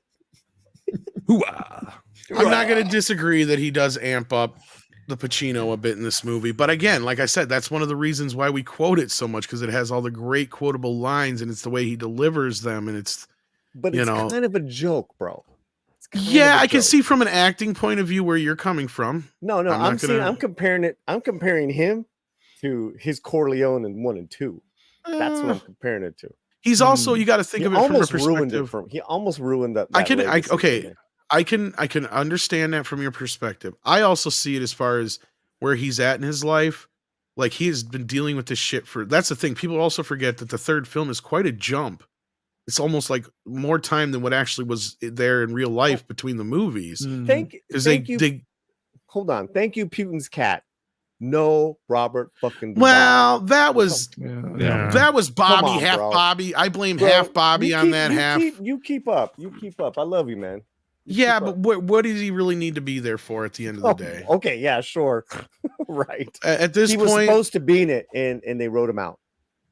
Yeah, because he couldn't. He wanted more money than what he was worth, evidently, at the time. Well, it was Academy Award winner by then. Great Santini. Hell yeah, he earned that shit. Well, that's between him and Francis. I can't get in the middle of that. Can I ask Tom and anyone else who may have seen it about the 2020 version that was recut? I think it's called The Death of Michael Corleone. Is it? How different is it from the theatrical? It's basically, I still prefer the extended video cut. It takes elements of that, remixes the movie. It structures it in a way where it's much more like the original film. Okay, that's really all that changes outside of a couple scenes are a little different, but they're not. It's even probably less extravagant than that Rocky Balboa or the Rocky versus Drago thing, which I didn't really care for either. The kids in this movie were just bad actors. That's the thing I didn't like. Is she is the worst part. Yeah. Her elements in the story are just too invasive over the stuff that should have been there, over the stuff that was kind of going on with them. That's what I like about the movie, Paulie. Yeah, is the element of the mafia being involved with the church. That part was cool. Thing. Well, that's what I'm saying. That's the real life. That's what I mean. That's what I'm saying. It takes away from that story. I agree. And would Robert Duvall have been there? Hell yes, he'd have been more welcome to be there. He's a true priest. I think it would have been better if George Hamilton had been playing Zorro in it. That would have been even better. But at the same time, here's George the thing. Hamilton. And this is why I mean about him not being there is it almost kind of adds to the story because he doesn't have that safety net, right? He doesn't have that person to turn to. And that's where he makes all his mistakes in the film, as far as I'm concerned. Well, you're I love how you're just defending this movie. Till I've you always die, liked bro. it. Till you I've fucking always die. liked it. I've never not liked it. I can't. I don't know. I love you. Two of the biggest problems, aside from the daughter being cast, because she was the weakest part. If you're going to try to make Michael Corleone's heart, especially at the end of the movie, you really have to establish that character as someone that we care about as the audience, and we never did because she's terrible. There's a couple other weaknesses. First off, Andy Garcia's character, great performance. His character is shoehorned into reality because Sonny having a bastard son that was never mentioned before up to this point, just kind of put in there. There's no, not even for the continuity of the films prior, is there any sort of sense of connection to this character, but suddenly now he's a really big player that we've never heard of or seen before. That felt really cheap and kind of weak as far as a character you could introduce. There had to be another way to bring. I agree and like disagree. I actually like that. He was such a tomcat that I can totally see him having at least 3 illegitimate children That's running the thing around about out there. bastard sons, they usually don't get mentioned. That's what I'm saying. Yeah, and then also the first 2 too- movies happened so close together that they probably didn't even know about him yet. Who said that's Scribe Light? Yes. Yeah. So Scribe also too, Sonny's downfall, right? He got caught with his pants down because he went to go boink homegirl, and they were driving back, and the New Jersey turn was it the. I thought he was going to beat up his brother-in-law. Wasn't he going to beat up his brother-in-law? Or am I getting I thought he was going to avenge his sister. The mother, as far as we know, is the one that he bangs at the beginning in the wedding. No, that's what I thought it was. Yeah, he did it. He visited her a few times. Yeah, one was at the wedding, one was later on. Someone in the chat helped me out, but if I'm not mistaken, he's coming downstairs from boinking the lady, and then like the guy gives him this cause. All right, come on, let's go. Right, and then they hit the toll booth. But I thought he was so I actually think that kind of has a good connection. I thought he was going to beat his brother-in-law up because that was I thought he was going after his brother-in-law again, and that was the lure. No, he already did. Yeah, but he was going to kill him this time. He was going to kill him. He beat him up earlier, second round, then he hit her and again. It was a setup. I'm going to kill him. It was a setup. Yeah, it was a setup. They knew he would respond. They knew he would respond to that. So they knew they'd get him going through the turnpike. And that's why the brother-in-law got killed later, is because he basically set up Sonny. Yeah, Al Pacino goes on his revenge binge. Solozzo killed him, right? He had him killed, technically, yes. Yeah. But he set him up that way because they're right. They knew that if they told, because they knew that his brother was working with him. That's why Pacino goes after him in that revenge plot at the end of part 2. He's one of the guys that gets it. Because he's the one who killed his brother, got his brother killed. Okay, but still, he visited homegirl.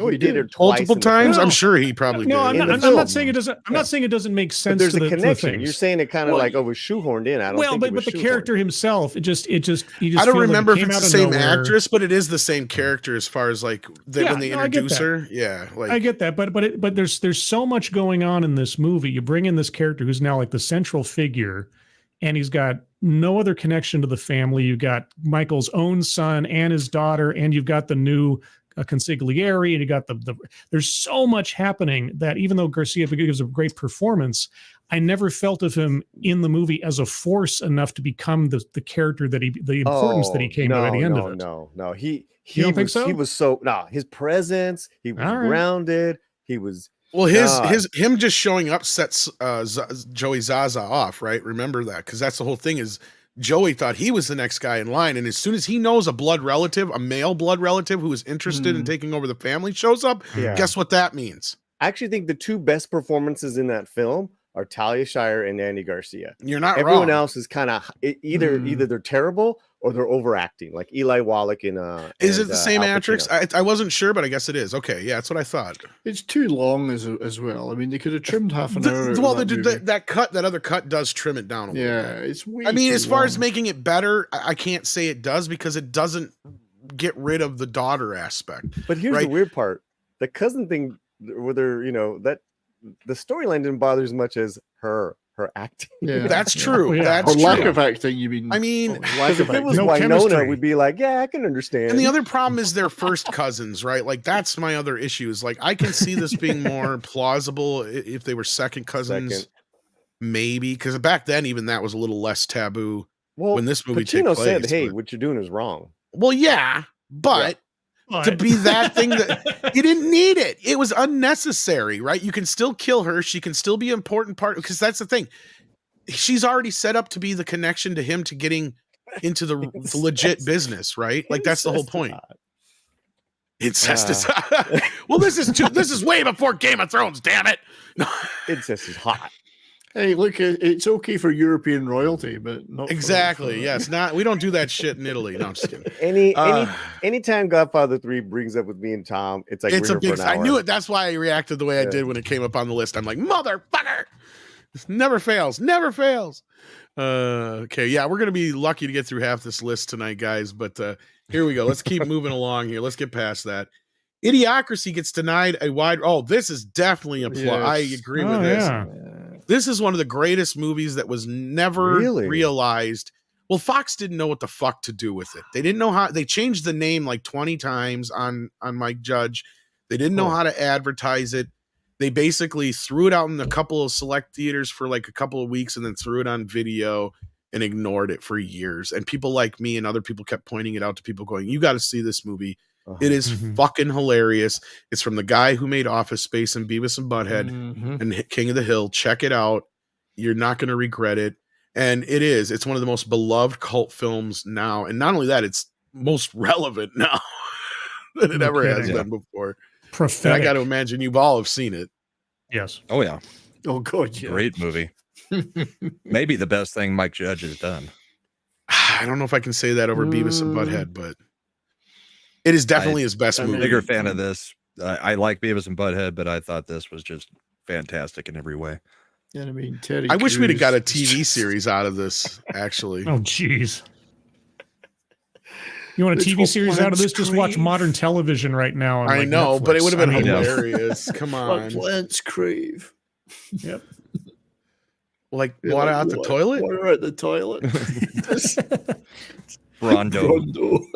Brondo. It has electrolytes. But what are electrolytes? They're what plants crave. Yeah, but do you know what they really are? No, this is a great fucking flick. If you haven't seen it, I think it's still, Camacho, Mountain Dew. Dwayne Elizondo, Mountain Dew, Herbert. Scroll Camacho. down. It's got his name. Does it? Okay, awesome. I can never remember the whole goddamn thing. Here we go. Dwayne Elizondo, Mountain Dew, Herbert Camacho. Yes. I would vote for him. Shit's bad. Shit's bad, y'all. It's so good. And I love how Rolling Stone just has to say, oh, and by the way, that's basically Trump. Oh, what? What? Where? They say it the last sentence. And once Trump kickstarted his campaign, everybody noticed he was basically Camacho. What? Total nonsense. There's no reading of that can be. What? Oh, Rolling The Stone. funniest thing about this movie is the right claims that it's about the left, and the left swears that it's about the right. They don't realize like that would be the equivalent of basically like The Rock running for president, right? Like that's kind of what it was making fun of, was that wrestlers and stuff like that were. You got to also remember when this movie came out, like wrestling was at its peak again. So that was kind of the whole point of that. Yeah. The Monday Night Wars. Yeah. Okay. Oh, jeez.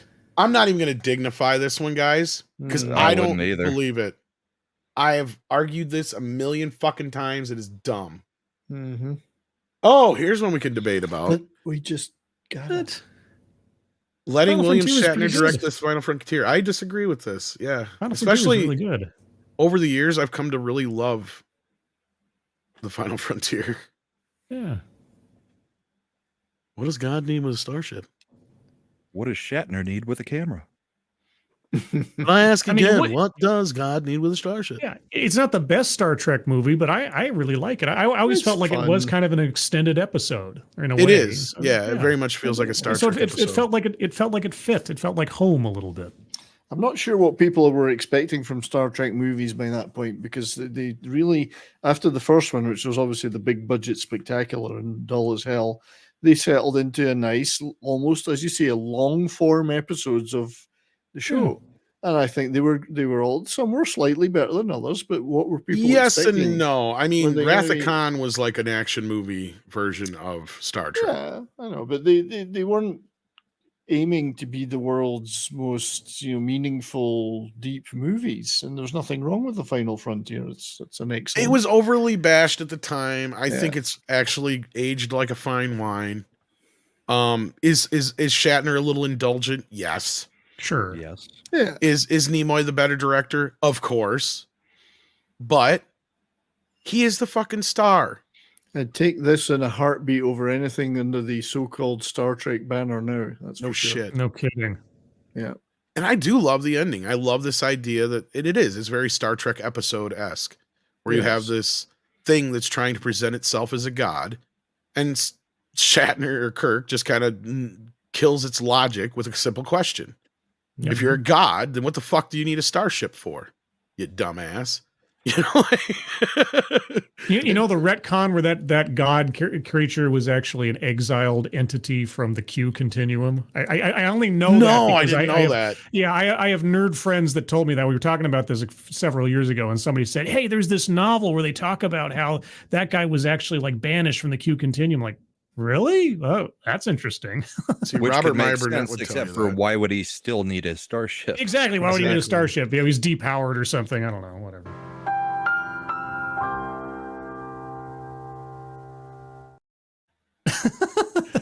John Cumming. Actually, you guys need to watch the President Camacho's lead from good, the behind video. Camacho travels back to 2023. We did actually watch this on one of the Midnight's Edge After Dark episodes. I Recently, haven't seen that. I'll have to go check it out. It's yeah, pretty well, good. if we had the time right now, I would, but we're already pressed for time, John, and we've already showed it once before. But I'll make sure the rest of these guys get hooked up with it. One of our mods can probably share the link in the chat as well.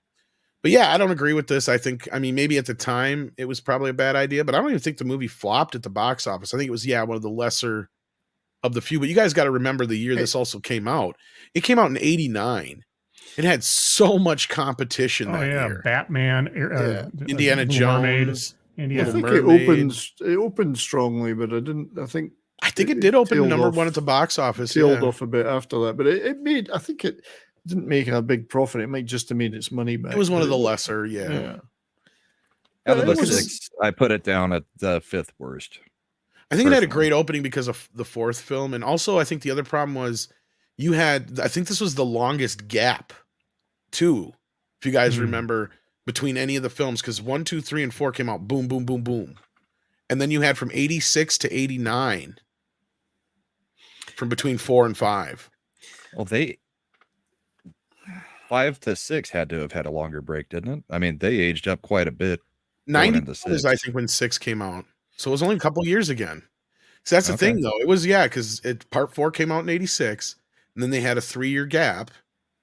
And then the 5th one came out, and then, because before that, it was like every other year they would have one, I think it was. Or was it every year? No, it was every year from Wrath of Khan up through... no, it was every 2 years. Was it every 2 years? 82, Wrath of Khan was 82. 86. Oh, yeah, you're right. 84 was when Star Trek 3 came out. Yep, you're right. So every 2 years, and then they took that extra year gap, and then then I think pretty sure, unless somebody corrects me, 91 is when the last one came out. Yeah. Well, also too, Voyage Home had such a massive, pop culture imprint. The other ones just kind of went, even though they're, they might have been enjoyable, just as far as like. Well, part 4 was actually, believe it or not, the most successful of the bunch, pretty much. Yeah. At the end of the day, I know most people think Wrath of Khan, but part 4 was the most accessible. It sold the most videos. I think it still has the #1 spot for videos yet in sales, but for some reason, part 5 just didn't benefit from that. I think the word of mouth got around that it just wasn't. It's funny you mentioned 4, and it's just literally sitting on my desk. Yeah, there you go. It's literally sitting right here. Because that was the first one that Paramount put on DVD. Was part 4. Yeah, wasn't part 2. It was part 4. The dual disc set. Yeah, the original disc where it was just the single disc, where it wasn't even. I don't even think it was 16:9 enhanced. I think it was just letterboxed off the laser disc, and it even had that Leonard Nimoy special thing they never carried over again, and I'm pissed I never kept it. So are they saying here that before we move on, as we must, that yes, Shatner did a bad job directing it, or it was just a bad movie? We'll scroll it down and see kind of what they said real quick. And we don't have to read it out loud. Problem was that Nimoy was a very gifted director. Yeah, they're saying Shatner was bad. Okay. Yeah. That's They're saying it just doesn't compare to the Nimoy movies then.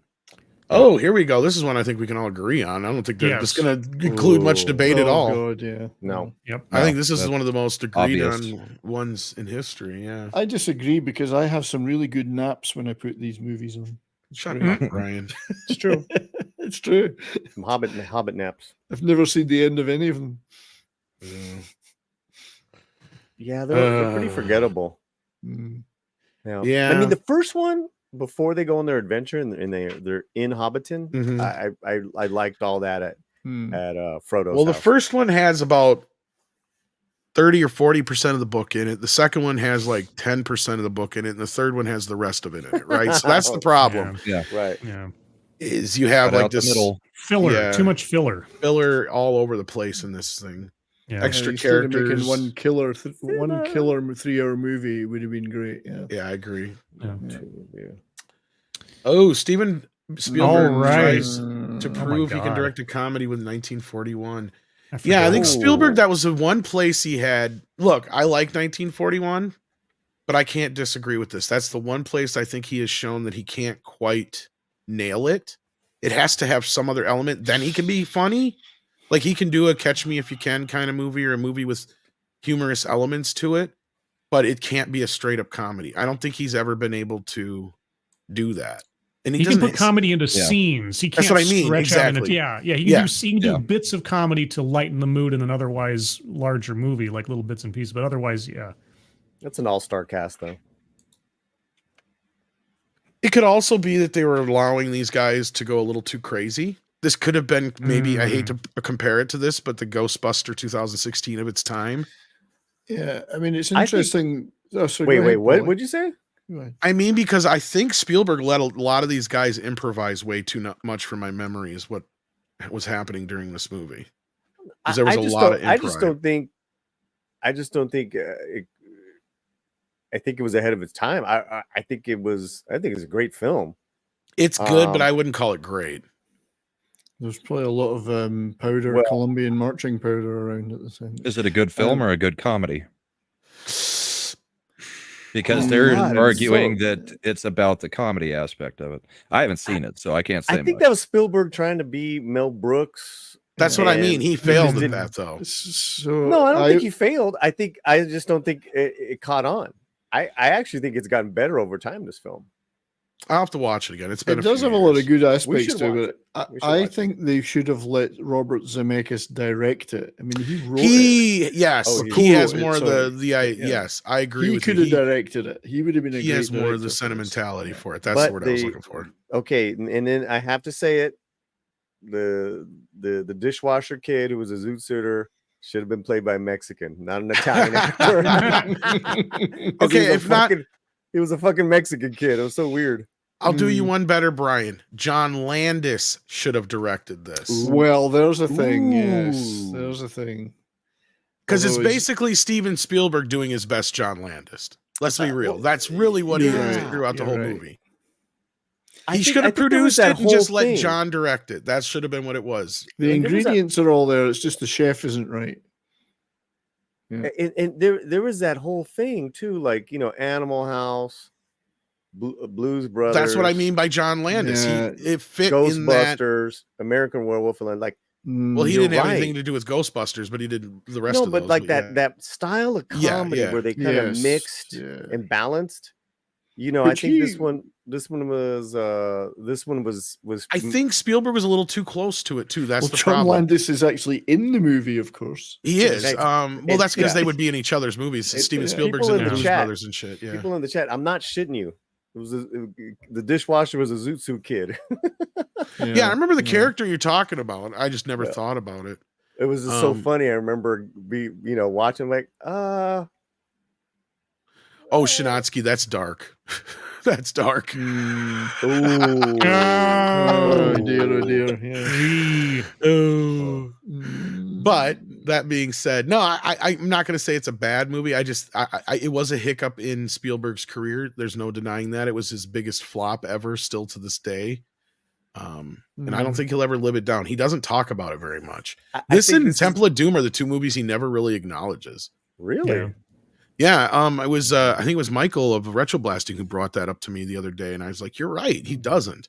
He does not acknowledge Temple of Doom all that much. He didn't like it, apparently. No, he does not like it. Well, it wasn't well received. No, at the time. Plus, he was in the middle of a lot of shit at the time, and it just it's. I mean, it's funny because he met his wife on the movie, but yeah, at the same time. But is that where KK got her first coffee job? No, she started on Raiders, if I remember right. Right. But I think she was around during. She might have been around during 41. I don't have to look. I'd have to look. 37 is half of Hollywood teams up for the disastrous movie 43. Okay, so who's familiar with this stupid fucking thing? Yes, I am. I'm familiar. I've seen it. Yeah, it was a weird experiment from the director of Cocaine Bear and that other person, I think, if I remember right.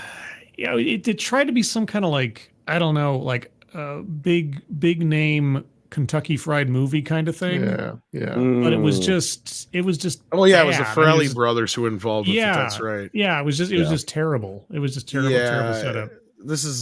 I was thinking of a different movie too at the same time. I was thinking of other Amazon Women on the Moon kind of thing. Oh, it's like an anthology type thing, Paulie. Yeah, exactly. Like Kentucky Fried Movie, but with a bit bigger and better known cast. Yeah. Yes, more or less. Was it Hugh Jackman that's got balls for a chin in the movie? I think so. That's just it's like long skits. Very Emma bad Stone is in it. skits. Yeah, I remember it. Yeah, now. they got everybody in it. Everyone's annoying, and they like tricked a lot of these where it was actors into funny. being in it. I think. Yeah, it was like really. Emma Stone's annoying as F. Anyway, moving on. Elvis goes to Hollywood and hits rock bottom with Kissin' Cousins in 1964. What? Never heard of it. Okay, you can tell us Hollywood. the modern fucking list here. Because they're trying to demonize Elvis here. It's like, do you know who you're... Are you fucking kidding me right now? Elvis could fart. Yeah. And that would be a movie. It's not the worst Elvis movie ever. I'm going to fart. See Elvis fart in his latest film. And by then, he'd been in Hollywood since 57 or 58 with Love Me Tender. Love me tender, love me true. Well, let's see what they say here. Beat me tender. Made sense to steer Elvis away from pop music towards quickie B movies in the 60s. Studios were willing to write fat paychecks to slap Presley's face on a poster. Films could be shot in a matter of weeks. He also figured, we all know the movies weren't good. It was just all about it was about Elvis singing his fucking music. Excuse me. Bless you. Come on, this is dumb. Going to win this race. He just said all they said is it's a stupid movie. Eddie Murphy. Their big criticism is it's a stupid movie at the end of the little blurb. Like, of course it's a stupid movie. It's an Eddie Elvis Murphy movie. already did this Elvis bit years B ago. movie. Exactly. Paulie's right. They didn't even have to act. Just put Elvis in the movie. Just sing his parts. Hey, Elvis, we need you to drive this car. You need to win the race. I'm going to win this race. You want some lemonade, Elvis? Lemonade. Lemonade. Cool, That cool, refreshing refreshing drink. Hey, quick question. Was Spielberg, when he met Capshaw, still married to Amy Irving? Yes. Yeah. Mm-hmm. Yeah, that was the other thing. And then I think they got into a divorce in between it all. According to the myth, they didn't do anything until after he was divorced. But I don't know about that. Sure, Yeah, they didn't technically get together till a little after, but I don't. Not in the United States, of course. but in India, they were fucking all over. All over the place. Yes, all over Mumbai. Okay, 35. The MPAA begins assigning letter grades to movies target sex above violence. Boring. It's true. It's true. It's absolutely true. They put some examples in the paragraph. Oh, okay. Okay, so receive R ratings, sexually explicit films like Orgasmo, Showgirls. Okay, this is about the NC-17 rating. Mm-hmm. Yeah. And we've talked about this ourselves a few times. I agree. The NC-17, the whole rating system is fucked. First of all, they have no standard. Go watch the documentary. This film is not yet rated. It was free on YouTube. I think it still is. It's an excellent documentary. It may be almost 20 years old now, but it's still very fucking relevant. And it kind of tells you how the system was fucked then. It's even worse now. The NC-17 isn't even barely used anymore. Like that's the other problem. Is No, like a lot of shit that used to get the NC-17, they let get away with an R rating now. What was the first NC-17 movie back in the 90s? What was that one movie? Was it Bad Lieutenant? Was the first one that actually got the No, that might NC-17 be it. moniker? That might have been it. The first look it up. major one was Showgirls. Showgirls. No, I no, love, no, I love how major, Showgirls got NC-17, but 7 gets rated R. Exactly. Well, I think that's kind of that's the what point they're of saying this. in the article. Yeah. I know. That's the point. So I agree. And you're I right, agree. because Yeah. Showgirls is a bad Very movie, good. and there's really not that much fucking nudity and sex in Showgirls. Not There really. is, but it's not that bad. It's not like No. in comparison to, like I said, some of the, go look at the shit we saw in Bros. Right? Oh, God. No, that's okay. You can. That's Harry where and this June. argument doesn't stand anymore. Like it used to stand. I don't so much agree with it anymore. The new revolution has made it to where sex has gone overboard.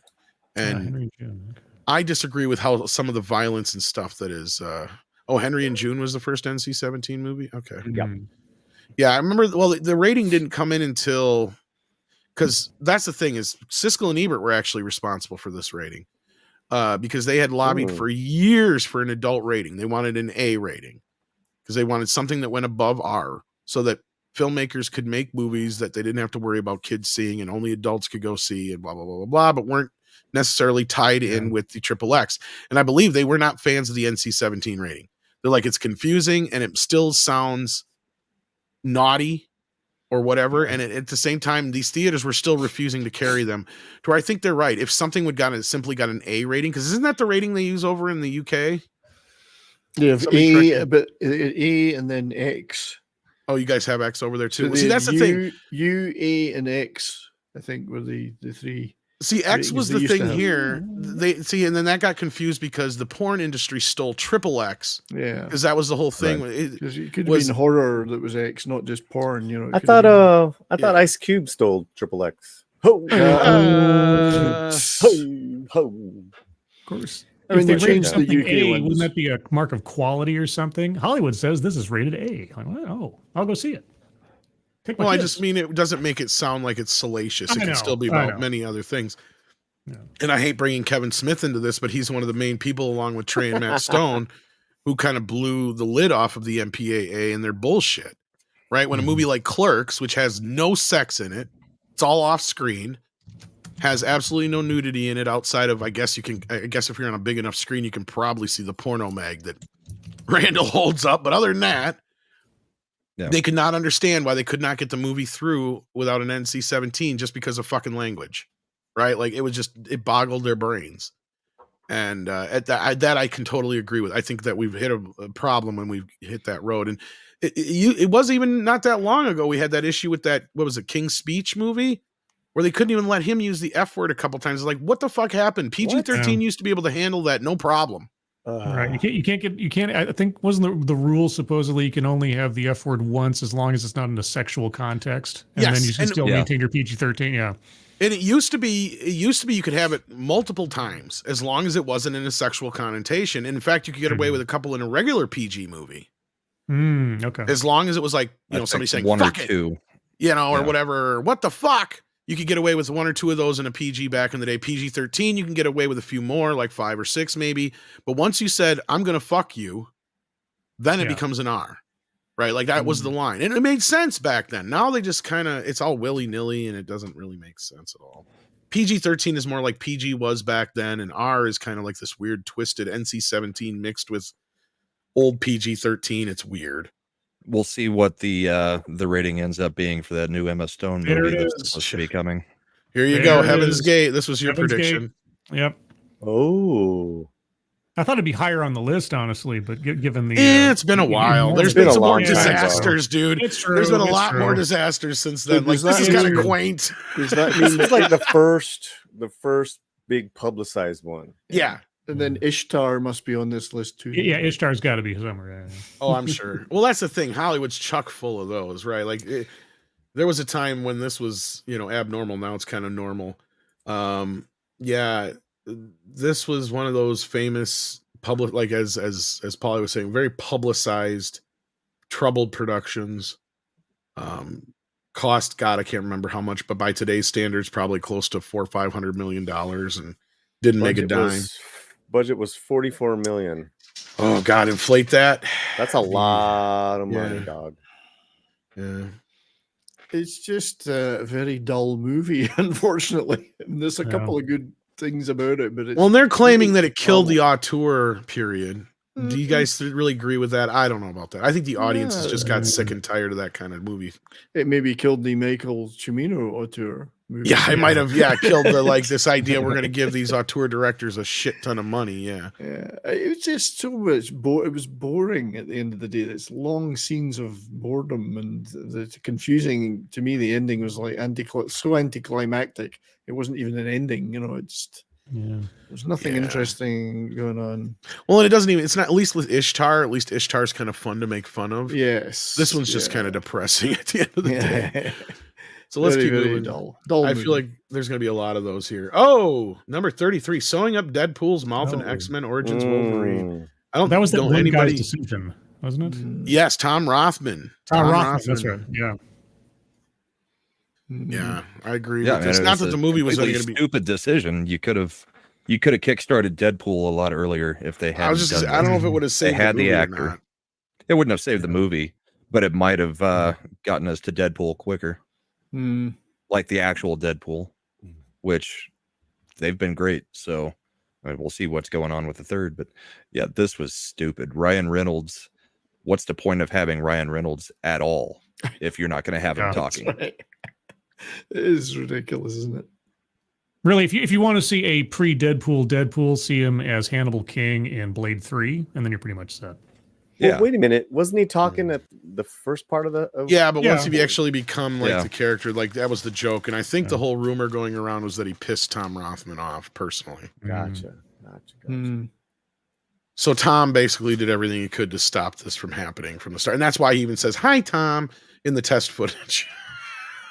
I don't know if you guys remember that, but yeah. I didn't remember that line, but that test footage. It's in the test footage, and he just waves at the camera and he goes, "Hi, Tom."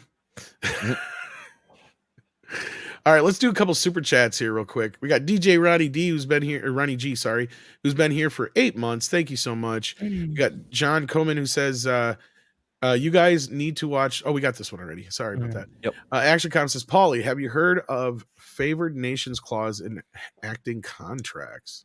Not in acting, but that's what. No, that's I what mean, Shatner it's not and just Nimoy had, right? Okay, so there's what you're talking about, but what he's talking about is favored nations is something that you negotiate that's been around for a while. Basically, it is we'll use let's say this show was Midnight's Edge After Dark with starring Tom and then co-starring Polly, and the production flies us to wherever to film. Favored nations is negotiated by my agent to where I get the same treatment, airfare, accommodations, per diem, whatever that is, as Tom would, as the cast would, because what would happen is that actors who had the smaller roles but still had the lines, they wouldn't get treated very well. I remember figure out how to get here on your own. Wasn't there a famous Sean Penn rant to some studio head about him not getting the same treatment in some movie? It was quite famous about 20 years ago. He wrote a big nasty letter about it because he didn't get the private jet that somebody else got or whatever. Well, all I know is that favored nations too. It's funny because actors who have produced their own films independently, like a Penn or a J-Lo, have treated their actors like shit and not given them favored nations. It's like, well, if you can make it, it'll put you in the scene. Yeah, like if you can make it to that, if you can get it on your own, that other location, that happened. That used to happen a lot. Yeah, I've heard a few stories about things like that. Then we got Themosteen, who says Part 4 was probably the most accessible Star Trek movie. That's why it probably had the most humor of any of them. Oh yeah, and I've made this argument before. Like when people have asked me, I haven't gotten into Star Trek before. Where should I start? All that kind of stuff. And I'll ask them, well, are you familiar with it at all or anything like that? But 9 times out of 10, my answer is just start with Star Trek 4. And I know that might make some Trekkies freak the fuck out, but it's like, no, think about it for a minute. That movie works as not just a Star Trek movie. It works on its own just as a movie. right? It could basically just be the plot is the movie that these people from the future need a whale to save the future, right? And their fish is out of water.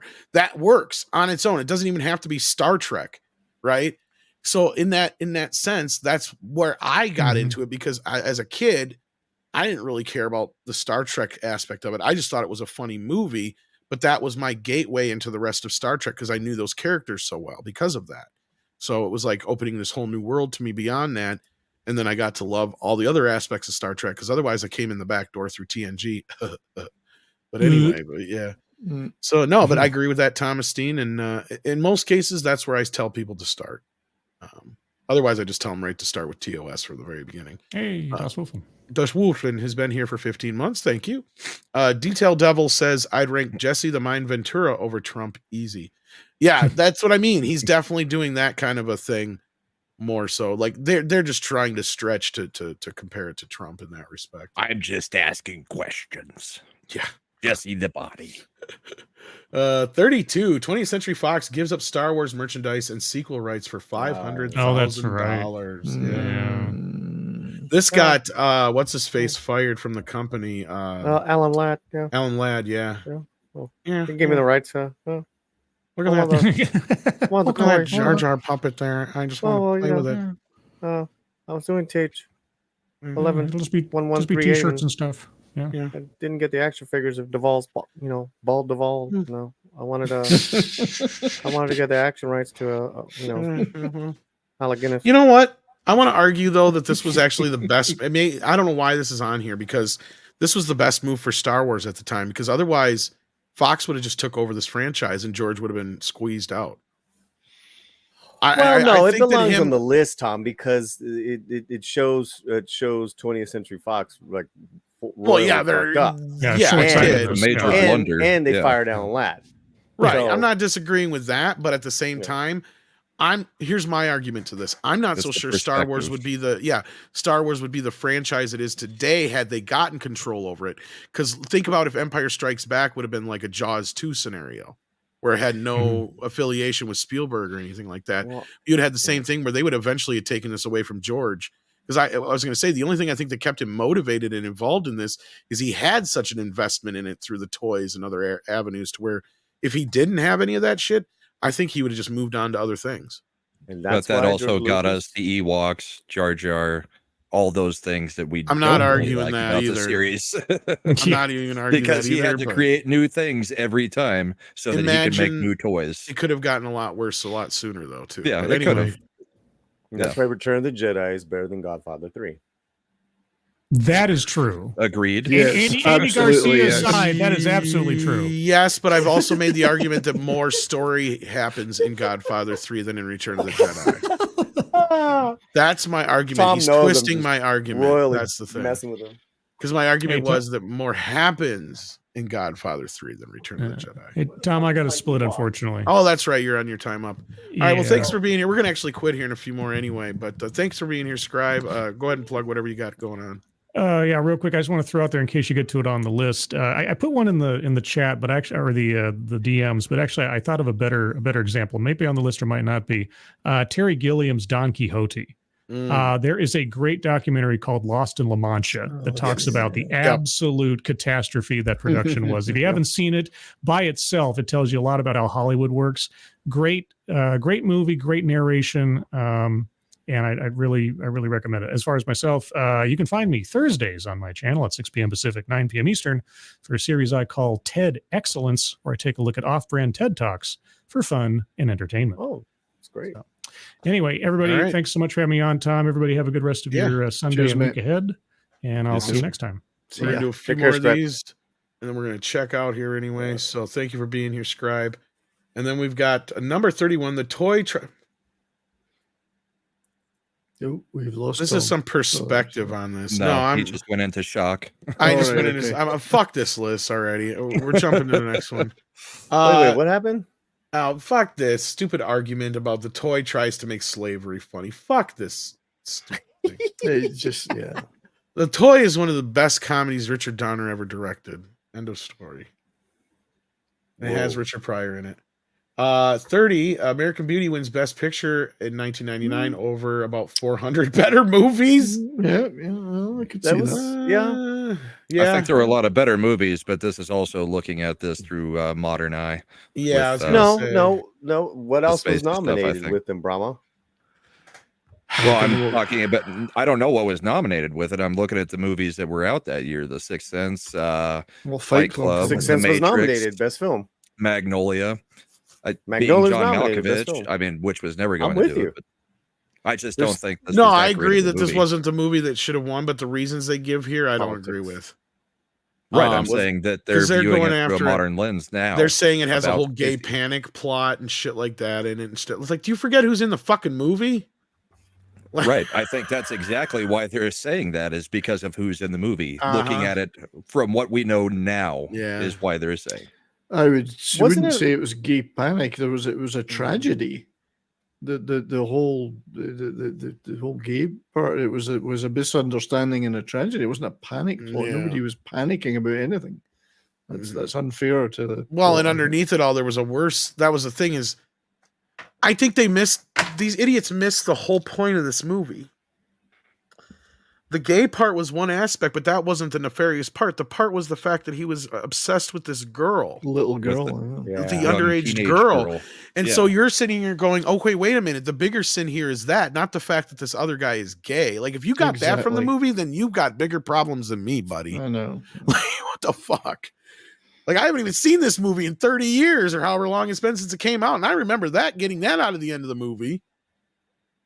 I got it as a very pro kind of gay kind of fucking storyline there. Well, It's like, it was oh, tragic. It was yeah, tragic. you're treating this one character this one way, but then you're stopping and no, if you're glorifying the other side of it, then you miss the whole point of the movie. Like, anyway, that just bothers me. My thing is, I think there were better movies that could have won over it, but Oh, I disagree absolutely. with the reasoning that they're Exactly. giving for it. That's where I'm coming from, Brahma. Exactly. Because we all know South Park Bigger, Longer, and Uncut was the best movie of that year, period. Hands down. You shut your fucking face, Uncle Fucker, if you don't agree with me.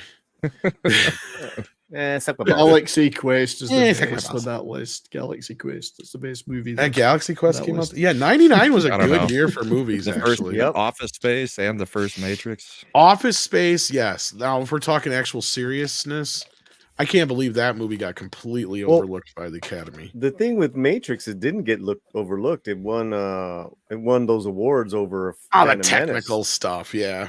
But it revolutionized. It changed the game. Story-wise, So we got- when that came out, though, that should have probably at least been I don't even think it was nominated for Best Picture, though. Matrix? Yeah. No, I think it was like No, if I remember right, it was like it won like Magnolia. 4 texts. I'd have to look, but I remember right, it was like Magnolia, American Beauty, of I'll course. take a look. Mr. Ripley, I think Sixth Sense, Virgin Suicides, maybe being John Malkovich Sofia was the other Coppola, one. of course. Virgin Suicide. Green Sofia Mile, Coppola. Insider, Sixth Sense. Green Saturday Mile Night actually Rules. got nominated. Green Mile. Wow, Best Picture. Yeah, great. Darabont was on that roll after. I didn't remember that. Yeah, well, they should have gave him that to make up for fucking the last one not getting it. American Beauty cleaned house that year. And Well, number Shyamalan the 29. Dingo. Let's keep moving here. I'm sorry. Howard the Duck. No, we're fine. Howard the Duck nearly kills the Marvel Cinematic Universe. Was there even cinematic universes yet, though? Like, No. I think this was just a bad way to start a Marvel Rolling movie Stone. with fucking Howard the Duck instead of one of the other characters. That was they're misinterpreting how You this. said movie Howard came the to be. Stern there, didn't you? Howard the Stern, yeah. I heard that. Well, he is a duck. He's a douche. Well, what are they arguing? That the original Okay. Howard the Duck movie is the problem? Or that Ask the a young cameo movie was the problem? fan to name the worst Marvel movie, and you're most likely to hear about Iron Man 2, Thor: Dark World, Ant-Man the Wasp: The Quantumanium, or Eternals. Those with slightly longer memories will likely reference Spider-Man 3, Blade Trinity, or Elektra, but anyone with a deep reservoir of knowledge won't hesitate. They'll immediately call out Howard the Duck and end the debate. No. Actually, Howard the Duck is better than Blade Trinity or Elektra by fucking far. So I don't know what the fuck you're talking about. See, people forget that. The movie wasn't so bad as it was. People didn't know what the fuck Howard the Duck was. No, it was That was bad. the problem. No, it was bad. No, it's not. If you read the comics and you see the movie, you can see the resemblance. But if they're saying that it was a bad choice to be a commercial, to try and be a commercial hit, because it was a very, very small, not well-known character, yes, then they might be right. I agree. That George might be Lucas right. spent way too much fucking money on this movie. Yeah. A couple of years ago, me and Tom started doing a stream called Movies to Lose Your Friends Over. Yes. Yeah. And this is one of them. I remember that stream. I watched that stream. I remember. And then that's why we quit doing it, because it was very detrimental to our friendship, I think, at the end of the day. 86 movie was produced by George, centers around alien from Duck World that travels to Cleveland. He befriends young Leah Thompson, nearly has sex with her in one of the most disturbing moments in cinema history, and battles the Dark Lord of the universe. He's the Dark Overlord. Get it right. It's supposedly a comedy, but the laughs never really come. Well, then you just didn't understand it. There's also a small problem with that Howard the Duck himself is way creepier than the filmmakers intended. He's an expressionless hell beast. Yeah, fuck you, whatever. I know there's worse movies than this, man. There's just no way to tie this to the Marvel Cinematic Universe. Yeah, they're stretching. This was a standalone movie that happened to be next, done Supergirl. Like Supergirl is actually a worse movie than this, if you really want to break it down. That movie's terrible. It is. That's what I'm saying. Like, yeah. It's got a good soundtrack. Howard the Duck. I don't hate. I have a soft spot for it, so I'm not going to get into that part. Okay, Cat's experiments with digital fur. That's what you bring up here. What about the butthole? Or the hands with no fur? Yeah. How about just the whole movie? Should just say this cats. is where Tom grabs him by the boop. Well, this just made no sense to me, because they literally you basically took these actors who had been who are making a well, they're baked when they made this movie, I'm sure, who are making a live action film version of this play that is world famous for years on Broadway, right? Yep. And in the play, people have always wore these cat costumes and nobody said dick. So now you've digitally added almost the same exact costumes that these people have been wearing for years. Why didn't you just put them in the fucking costumes to begin with? Like, that's what makes no damn sense to me. Because CG has to be in everything. I know, right? Like, what is the point of this? You've literally gone out of your way to do what would look much better and more realistic if you just had somebody in a fucking costume. It takes an awful lot of skill to take one of the largest theatrical productions and most successful ones ever and to blow it completely. Oh yeah, this should have been a huge fucking hit. It's not easy to do that. People forget, and well, somebody just said in the chat, mainstream musicals are not mainstream. Well, Empress, I agree with you, but I disagree. You do them right, they hit every fucking time when they do them right. Look at Chicago, some of the other bigger ones over the last few years. Every time they do them right, Rent and some other ones, they do just fine. When they stray a little too far, pun intended, from what it was originally intended to be, like this shit, this is where you fuck up. It's been a while, though, Tom, since a musical has been a hit, a live action musical. Well, they tried with The Greatest Heights, Showman? And yeah, The Greatest Showman was probably the last real successful Last one, yeah. real successful. I mean, but we had a few here and there. How long when has they're that done been? right. That's 3 or 4 years. That was 3 or 4 years ago. West been a Side few Story more than crashed and burned, right? West Side, well, that was just. That was a flop. But see, In the Heights, didn't that have like a bit of a resurgence after it got out of theaters? Though, didn't it have a resurgence? Well, Disney always has luck with the musicals too. Don't discount that. No, but I don't think In the Heights has ever found its. My point is though audience. is they did Andrew Lloyd Webber's Phantom of the Opera like 2006 or whatever it was, huge hit for especially on video. This should have been equal to that. Chicago did very well. Breaking 2 Electric Boogaloo, the best musical of all time. Fiddler on the Roof. Diddler on the roof. Wait, what? Hitler on the Roof. Oh shit. Written by Tom. Bill Cosby's in Diddler on the Roofies. Hitler on the Roof, written by Paul Chato. All right, we're getting near the point where we're going to cut her off here for tonight, but portraying Michael Oher as simpleton who needs to be taught football. Oh dear. By Sandra Bullock. Yeah. this is never a movie like I couldn't understand why it got the attention it did afterwards because it was not as good as I thought it was going to be when I saw it, and I could really sense the whole like white savior element to the film. It was a big white time. savior element. Yeah, But Sandy Bullock is very popular. she's all right in it, but I mean, but with the Academy, she's very popular. The Peyton Manning skit that they did with this movie for the ESPYs that year was fantastic, though, where he gets kidnapped by her. You got to go watch it. Remember that? Yeah, it's freaking hilarious. He's calling Eli. He's like, she keeps referring to me as Big Mike, and a whole bunch of other stuff. And Eli's just cracking up at him. He's like, no, seriously, she's psycho. Come get me. Isn't there some legal stuff that just happened recently with the real people? Yeah, he's suing the family. Oh, lovely. Yeah. He thought that supposedly he thought that he was actually adopted by them when he was really put in a conservatorship because of his age at the time. And he's also wants to get, he also claims that there was monies made from his story and all that business that he didn't get to see. So there's a whole bunch of crap going on with it, but a person who's got the finances that he had from the NFL, there's no way whether you're in a conservatorship versus being adopted. There's a whole bunch of crap that just doesn't make any sense. Yeah, I'll just take a moment here. Putin's cat brought up we lost Suzanne Summers and Piper Laurie over the last couple of days. Yep. Sad news. We got a couple of super chats here. Walter Tomaszewski says, does GATT hold any sway over copyright regarding early 20th century films? GATT. What's GATT? No idea. I mean, the General Agreement on Tariffs and Trade. Anything early 20th different century countries. Films? It's international trade regulations, Copyright? basically. I mean, anything that's in public domain's in public domain, but anything after that would be under Disney's purview. No. Yeah, but they're asking about the films, though. Yeah, the films themselves. Like, I mean, I have no idea on that part of it.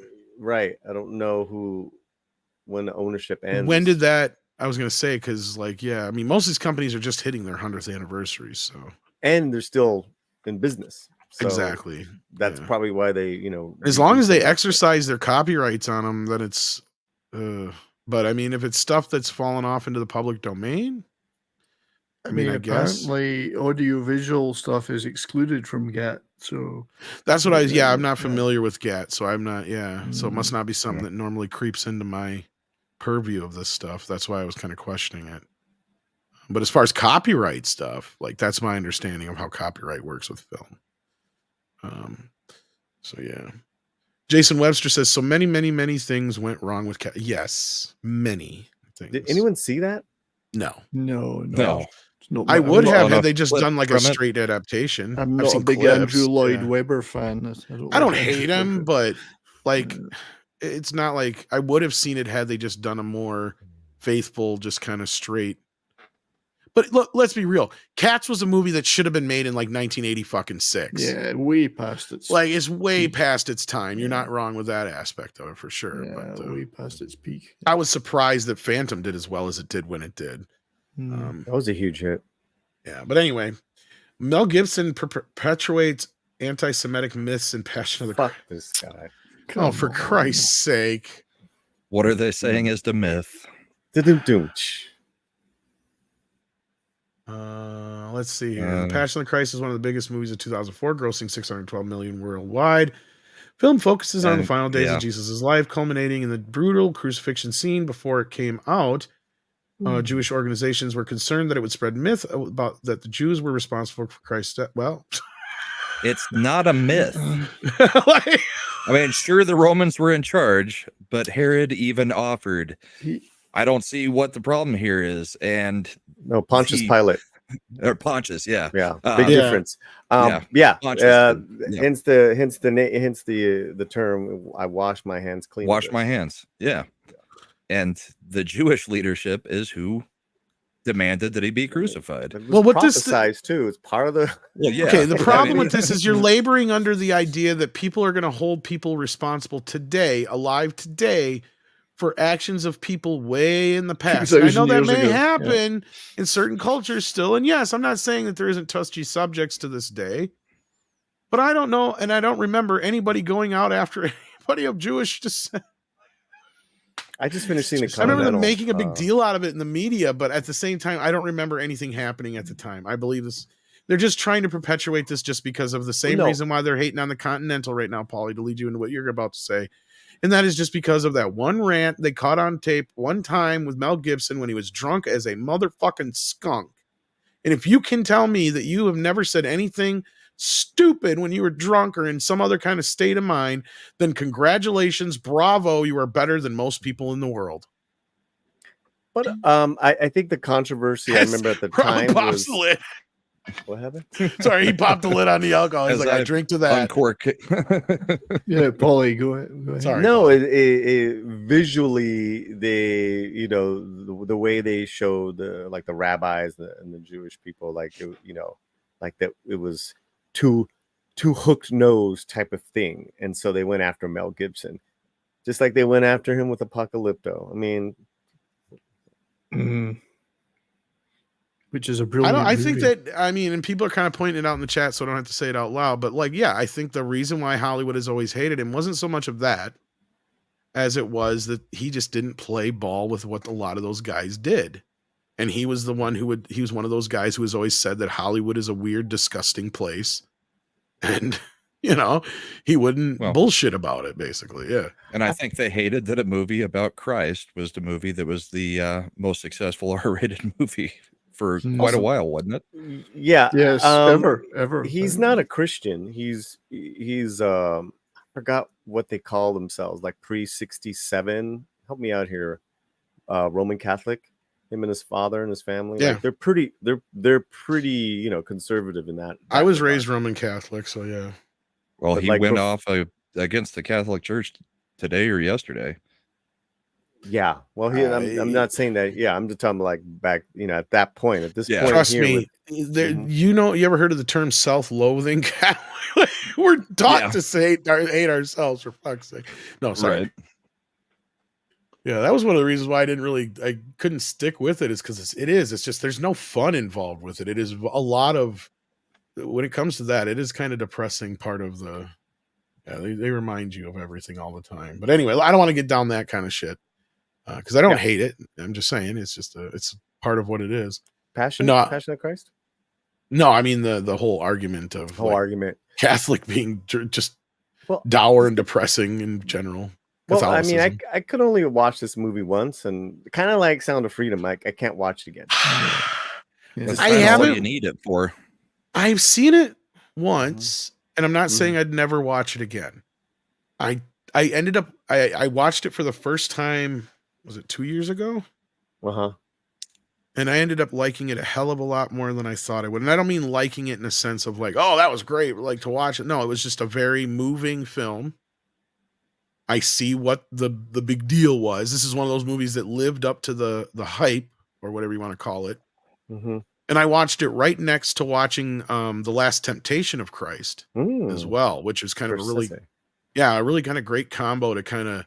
Because it's funny, for those who don't know, they're really basically telling similar stories, just from different perspectives of a way, or however you want to look at it. But I kind of want to watch it again now, because just to see Caviezel, his performance again. I mean, well, you know what else I learned that has me interested, and I know this is so fucking American of me. I found out like a year ago that there's an American dub of it, or an English dub of it. So now I just, out of pure fucking curiosity, want to find that version just to watch it. You mean you didn't learn Aramaic to watch it? No, like everybody else. Sadly, I know. I missed that class. You know, the thing that impressed me about The Last Temptation of Christ was Harvey Keitel. I mean, what a perfect choice for Judas. That movie's great. Like, that's a movie that is a trip.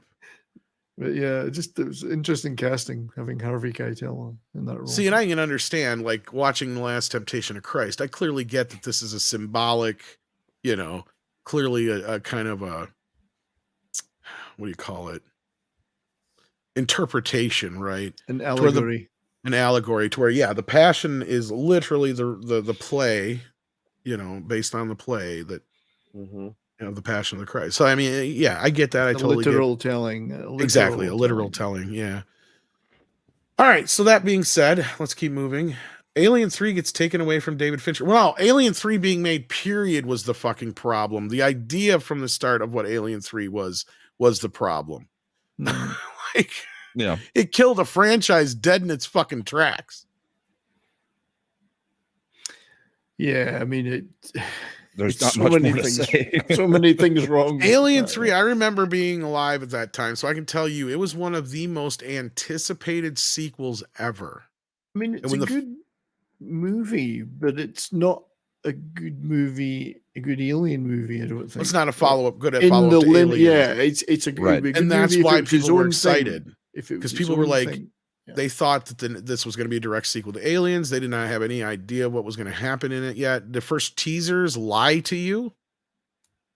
You can still probably find them on YouTube. They imply that the alien's going to get to Earth in this one. I know, and that's what they should have done. They should have done that, but they didn't.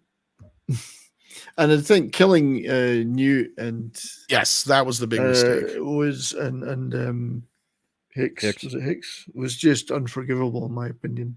And the way they did it, and the way they I don't hate the claustrophobic nature of the prison planet. I like that story, but how dirty they do Hicks and Newt was just not worth it. I didn't like that at all. Yeah. No.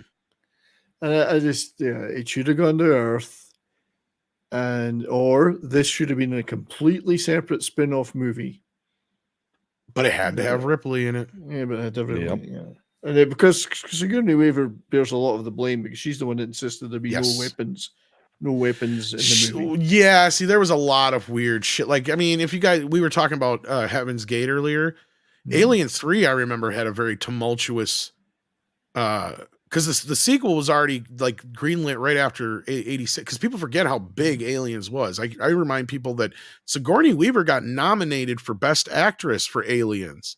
Right? Mm-hmm. Like, that movie was actually nominated for Oscars and shit. So this movie was very anticipated, and they already started pre-production on it like right away.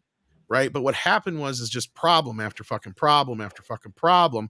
And I really don't understand the reasoning not bringing back Newt at that point, other than the actress was already going to be like 3-4 years older than she was when she filmed Aliens. But even then, it's like, who cares? I mean, you just find a way to explain why she's that much older. Right? Like, it's not that big of a goddamn deal.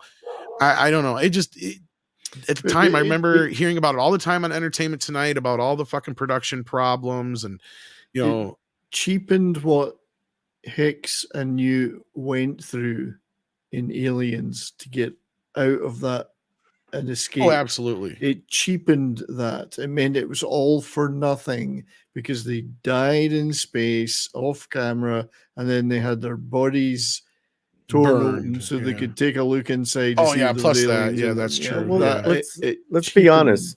No one talks about Alien 3. Yeah. Not in the way they talk about Alien and Aliens. No. Correct. And to compare it with something we talked about earlier, Paulie, this movie makes a hell of a lot more sins in it than The Godfather 3 does. Oh yeah. Like, no, in this that movie respect. was terrible. But I mean, like I said, because you guys got to remember, like I said, this was coming out for the heels of Aliens. It was a hot ticket item. I remember everybody was anticipating it, and it dropped with a wet fart. Yeah, huge vibe killer. I remember Alien, people.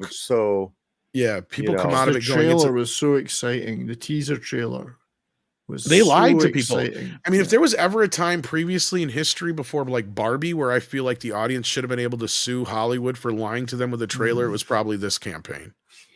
Yeah, but I don't mind it as a movie if it had nothing to do with the other two movies. Oh yeah, like if this is part 4 or 5, like just after a spin-off. Like let's say at the end of part 3, the actual 3 where we had Newton, what's his face? Like she accidentally gets set off into I can't believe I forgot Hicks's name there.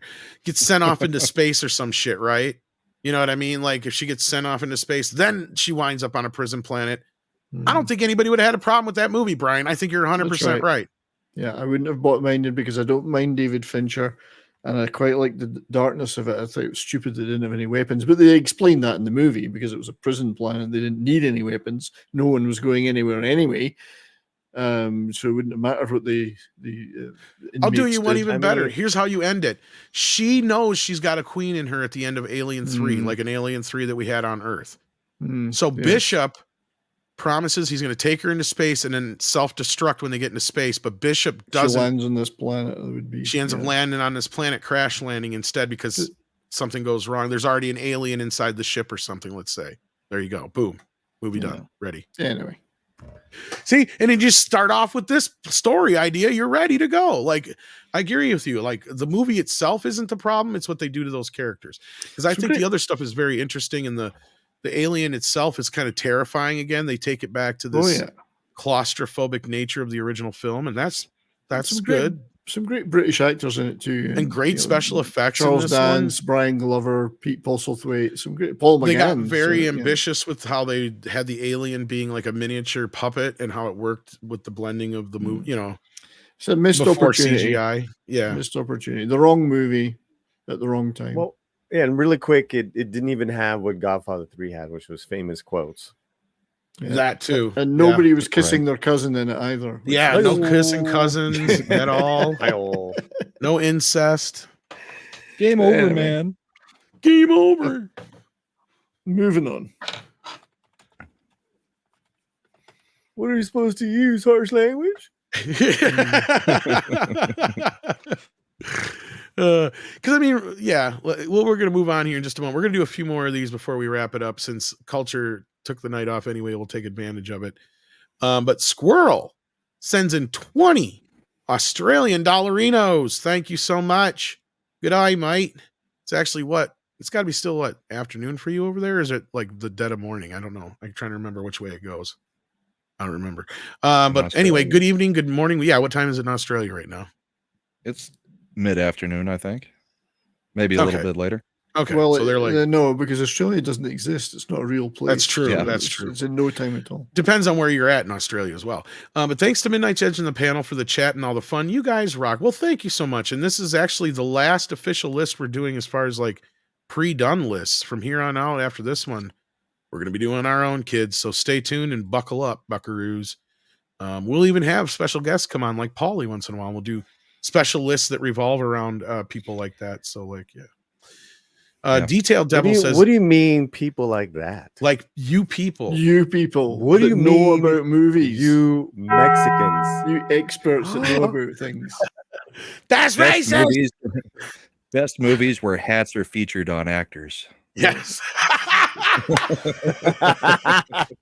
I can totally see that being a list for Paulie. Actors are positioned under hats would be a better way of putting it. Wow, there's enough movies with actual, That's a good one. Yeah. The top 5. I mean, we all are going to pick Indiana Jones for number 1. Indiana Jones goes 1, yeah. I'll have Freddy for number 2. Somebody else will have something else for number 2. That is a good idea, though, for a list. Anyway, we already gave away half the list. Weird list if we want to, yeah. Yeah, that's kind of the fun of this, and maybe we'll do more than one list to show. It all depends. We have to experiment a little bit with it yet too, to kind of get the idea That's of how some bad hat, Harry. It really some bad hat, Harry. Yeah, it depends on the size of the panel, because you get 9 people with a list of 10. That's a list of 90, which is bigger than these lists. Yeah, it is. You're right. But as long as there's crossover, sometimes that helps. But Detailed Devil says RS rated Passion on a 75 on Metacritic. Ebert rated it 100. Well, it's because Ebert knows a good movie. The only times that I didn't really agree with Siskel and Ebert, I mean, outside of just random subjective things, is just how hardcore they went after slasher films. That was the only time in their history of their histories that I'm like, what the fuck are you guys doing? What did they have to hide? No, they never, I mean, I get it because of the era they grew up in. They came out of that era of feminist rights and the hippy dippy era to where they saw that as, and there was kind of a rise in violence towards women. I'm not going to say that's not probably historically accurate at that time, but I don't see the correlation between Friday the 13th and people are going to do what they're going to do, right? You can't blame. It's like saying video games make you violent. Exactly. Yeah.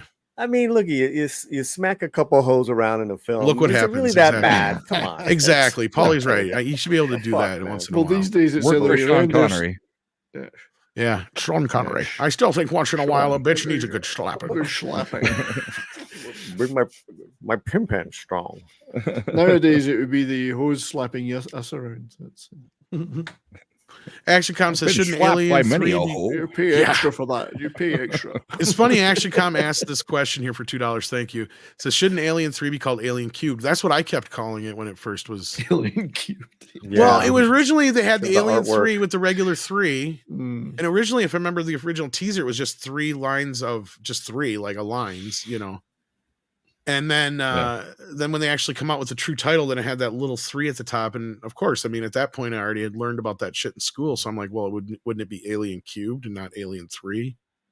And we had that debate, I remember, you know, in the lunch line or whatever you want to call it at school. But yeah. But yeah, and of course, there was that one friend who got to see it before all of us. And to him, it was the greatest movie he ever saw. Because, of course, I think it was one of the first R-rated movies he got to see in the theater. But he's like, yeah, then you actually see the movie and then you realize what it was. But at that time, being that young, we didn't really question the whole Newt thing yet. That didn't really dawn on me until I was I was upset. I was upset about that. Oh, I can understand that. Watching the movie, I was upset about what they did there. You were like 45 when Tom was 5, though. Exactly. I was like 10 when this movie came out, or 12, I think. But like, I saw an opening night. Because wait, didn't this 92? I think is when this movie finally hit. Yeah. Okay. So yeah, it took a lot longer than I thought. That's right. I was remembering. I was already well past my first marriage by that time. So. There you go. See. Oh, Mike Myers pisses away a quarter century of an audience. Well, you think the Love Guru was the problem? The Cat in the Hat was the problem before the Love Guru. The Toronto Maple Leafs in it was the problem. But no, this was a bad move. This killed his career. Yeah, man, it did. Homie went out. Homie went out movie. Hard. I mean, it's not a good movie. Has anyone seen that film? Yeah, I saw it when it came out because I saw everything Mike Myers did. Yeah, it's pretty bad. You get to a point where you're just watching it just because you have to see how bad it's gonna get. You know what I mean? Yeah, I haven't seen it. It's wretched. And the jokes close are to the same level as the Dana Carvey movie where Dana Carvey's playing the turtle in half of the movie. Actually, that's even got more. That's better film at the end. It's of the day. better, but I mean, it's a better both film, they both decided to make really stupid movies. And this has got a bit of mean spirited element. This is one time I have to agree with them. Like it was a little. It had a lot of the Peter Sellers, or not Peter Sellers, but what's his face in Breakfast at Tiffany's. Mickey Rooney playing the Chinese guy kind of feeling to it. It's like, yeah, this is a little out of date, Mike. Like you just can't watch anything about the Toronto Maple Leafs. I can't take it seriously. I get the joke with that, but like the thing is like, you know, you can do voices, you can do characters, but once you take it into like a stereotypical realm like this, like it's like, dude, you might as well be doing blackface at this point. I mean, it takes a very, you know, satirical wit, script, direction, vision to pull something like that off. And yeah, that's what I thought. Peter Sellers did play an Indian. Peter Sellers did, the last person. So did Alec Guinness. I think the last people to do that was a Tropic Thunder. Yeah. Well, yeah, you're right. I think you're right, Paulie, is that here's the other problem with him is his ego gets in the way. You ever notice there's one common thing in all of Mike Myers' characters? He is always some sexual guru and the women love him. Oh, you ever notice that? I mean, that's kind of par for the course with when you're such a huge star in the moment, you feel you can do anything. He's got a lot of mojo. You can't. I think he's compensating for something, but that's just me. Yeah, the mojo. I mean, really, he's a very talented man.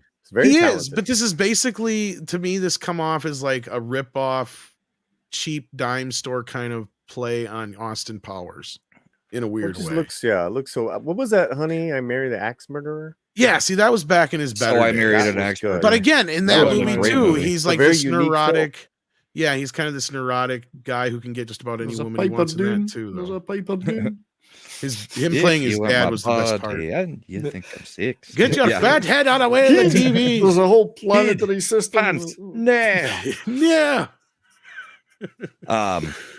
Did any of you guys see his semi comeback? It wasn't the Pentaveret. I know he just did that recently, but did you guys notice him in the remake of the Gong Show? That was all Mike Myers. I didn't. He was in Bohemian Rhapsody. He was in Bohemian Rhapsody, wasn't he? Yeah, Sorry, Inglourious say what, Polly? Wasn't he in Glorious Bastards also? yeah, he had a bit part in yeah. Glorious Bastards, bit part in Bohemian He Rhapsody. had an accent like this, and he had a Yeah, very he keeps showing up horrible with teeth. accents. Yeah.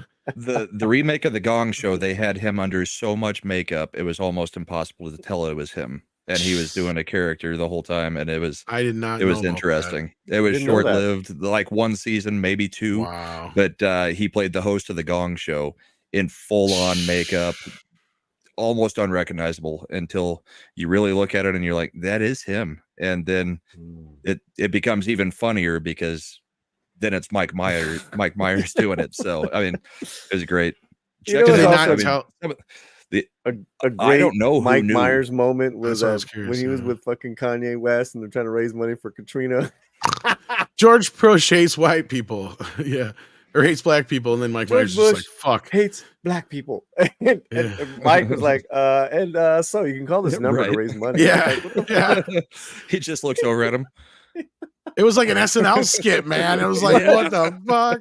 He's like, yeah. So I give you him know, props for that moment. Yeah, that was one of those was he great. handled with grace, I guess. that was- 23, yeah, that was Tom. the magnificent. Oh, go ahead. Oh, I was just gonna say, I know that the celebrity guest had to have known it was him because of who he got. He had like Dana Carvey Oh, and a whole okay, bunch gotcha. of people, but I Gotcha. don't know that anybody that was That was doing my the question, acts yeah. knew. Because I kind of vaguely remember that now that you said that. I'm like, okay, I kind of remember there was a thing about that, but Wait, what? That was what are you like talking about? 5, maybe 6 years ago. yeah, The it was a Gong little Show while. It was remake. kind of the same time they were doing that. They started doing the singer thing where you couldn't tell who the singer was. Oh, The God, Masked that's Singer. annoying. That's Yeah, so annoying. Yeah. it was around the same time as that, if I remember right. Anyway, Magnificent Ambersons gets butchered. Oh yeah, this was a movie that got taken away from Orson Welles, famously and butchered. But yeah, it doesn't sound like I don't know if anybody here has too much to say about it. Never saw it, never heard about it. Believe it or not, I've I have seen not it. seen it either. I saw it I know years of ago. it. On TV years ago. But Sorry. it's one of these ones that everyone celebrates as being this great big thing, but it's I like, just never got my hands on it. That's all. Yeah. I would see it if I, had my hands on it. But Let's go watch Orson Welles play Mexican. Touch of evil. Down 22 Good Earth casts white people as Chinese farmers. Okay, Oh yeah, that's an old film though. I don't remember It's this an one. old This film. is like I mean, 30s, Well, man, or 19th the 40s. It was made Ju- right in the height of I was gonna say judging old I mean, stuff by today's white people playing standards is, everything. yeah. Was a different world, man. It's Hollywood. That was Hollywood. It's just kind of stupid when you're going to movies that are this old and applying the current woke theory on it. that's what I doesn't work. disagree with. Yeah, Yeah, I mean, I'm not absolutely saying wrong. it's right, but I don't agree with trying to put today's standards. Yeah. And the To- truth to- is, some of these movies were pretty amazing. Yeah, those things aside, surely. Yeah, I mean, even Lawrence of Arabia is another example of where people are not playing the correct the We race. talked King and about this with the Carlitos Way. Right. Well, yeah, that was always a big debate too. In that, If you go to China and they do productions of Shakespeare Scarface playing as well. English people, and it's all Chinese actors, is that a bad thing? I mean, does it work both ways? I don't know. True. I mean, I never really even thought of it from that perspective. Like you brought People a have- good point there, Brian. People Like, have yeah, played people of other ethnicities and genders, and you name it. They've played everything all through. well, that used to be part of history. being an actor. Yeah. It's. Yeah. This was really stupid. Number 22, by the way. I mean, It's we're bullshit. not defending it, but it just. No. It's hardly. and worth there's- yeah. There's more recent movies you could have used even. I mean, yeah, I mentioned The King and I, but Yul Brynner as, the King of Siam. Yeah, I mean, there's that, also- that I was mean, far more yeah. recent than this, and it's the same thing. or John Wayne as or Genghis Ben Khan. Affleck in Argo plays Well, Mexican. I would just have Yeah. Mike Myers. Tony playing Mendez is an Indian guy. that was a real person. It But just doesn't Ben- work with these very old movies. It's not fair to these old movies, Right. I mean, and it Exactly. we've talked about this a lot. It to me, it's a case by case thing, right? They yeah. a Latino independent producer cast James Franco's Fidel Castro, and he gave his reasons, and I'm like, you know what? You're absolutely fucking right. You go, boy. you do your film, because what you just said makes sense. And you know what? It's your movie. You raised that money, and you got James Franco for this and that reason to play Castro. Now I want to see it. What were the reasons given? Just curious. Name value. He tripled the independent budget. Plus, he looks like him. He looks like him. He actually looks like a young Fidel Castro and a young brother of Trudeau. Well, yeah, and James Franco's lineage is actually similar to that of Castro's family. Mm-hmm. Okay. So, but the point is, well, you even have as I was just Sorry, gonna say, Paulie, like you even have newer examples than that. Even like La Bamba with Lou Diamond Phillips being mostly Filipino, playing Richie. We've talked about that a million times, but even the director at the time said he was the right guy for the role. That's all that mattered, right? He had that secret jelly, as Paul Chatto calls it sometimes, that nobody else had at that time. I think it's more, to me, it would be more about how do they play the part. Is there a stereotype, an ethnic stereotype being portrayed rather than someone trying to play a character correctly? You go back to this time, which is completely unfair that they're doing this. Yes. That this is even in the list, right? Yeah. This is a literally 90 years ago. And who would even think of this movie? I mean, that's I never heard of it. What I heard, it was a good film. Yeah, I never heard of it till now, to be honest. Oh no, I've heard about it. I mean, I think it's an award-winning film. Well, and it said, like it was helps sympathize with China against Japan at the start of World War II. That was the other thing I was going to say. It was probably when it was shot, we were already in turmoil. Where are you going to get a lot of Chinese actors at that point in America? Well, it's Hollywood, and they're doing their message movies, but their stars played all kinds of roles. Right. Gene Robinson, Cagney, at the time, 31 Colbert, Clark Gable. I mean, and plus they just started speaking movies. So in the teens and the 20s, you actually had more diverse actors from different backgrounds. But once they started talking, they didn't have the voice. There's that as well. Yeah. Especially if you have a thick accent or something. Right. Most people are not going to be able to understand you. So. I mean, I just think this is such low-hanging fruit that it's hardly worth them bothering about putting on this list. I mean, there's probably 50, 60, 100 other movies they could pick at exactly the same scenario. So okay, here's one that bothers me to this day. Warren Beatty and Faye Dunaway are handed the wrong envelope at the Academy. Why was there even a wrong envelope? Why is there a second envelope? Yeah, exactly, Brahma. I'm like, wait a minute here. How could this even fucking happen? Yeah, it never made sense. Never made sense to me. Never clicked with me. It seemed like they wanted to create a controversy to get people back to watching the Oscars, because even then, I don't think people cared anymore, because it was all movies aimed to win an Oscar. Half of the movies in the last 20 years that have won Oscars for Best Picture, I've never seen, because they're not movies that are made for the fans. They're movies that are made for an Oscar. Well, not only that, once it's announced, and if it's on, that's what it's on the card that he said. Guess what? Tough shit. That's what won. Yeah. That's the way I looked at it. I felt bad for those fucking people that didn't. It's like, are you kidding me? Are you really going to take the Oscar away from them and give it to the other people now? Was this bullshit. Moonlight?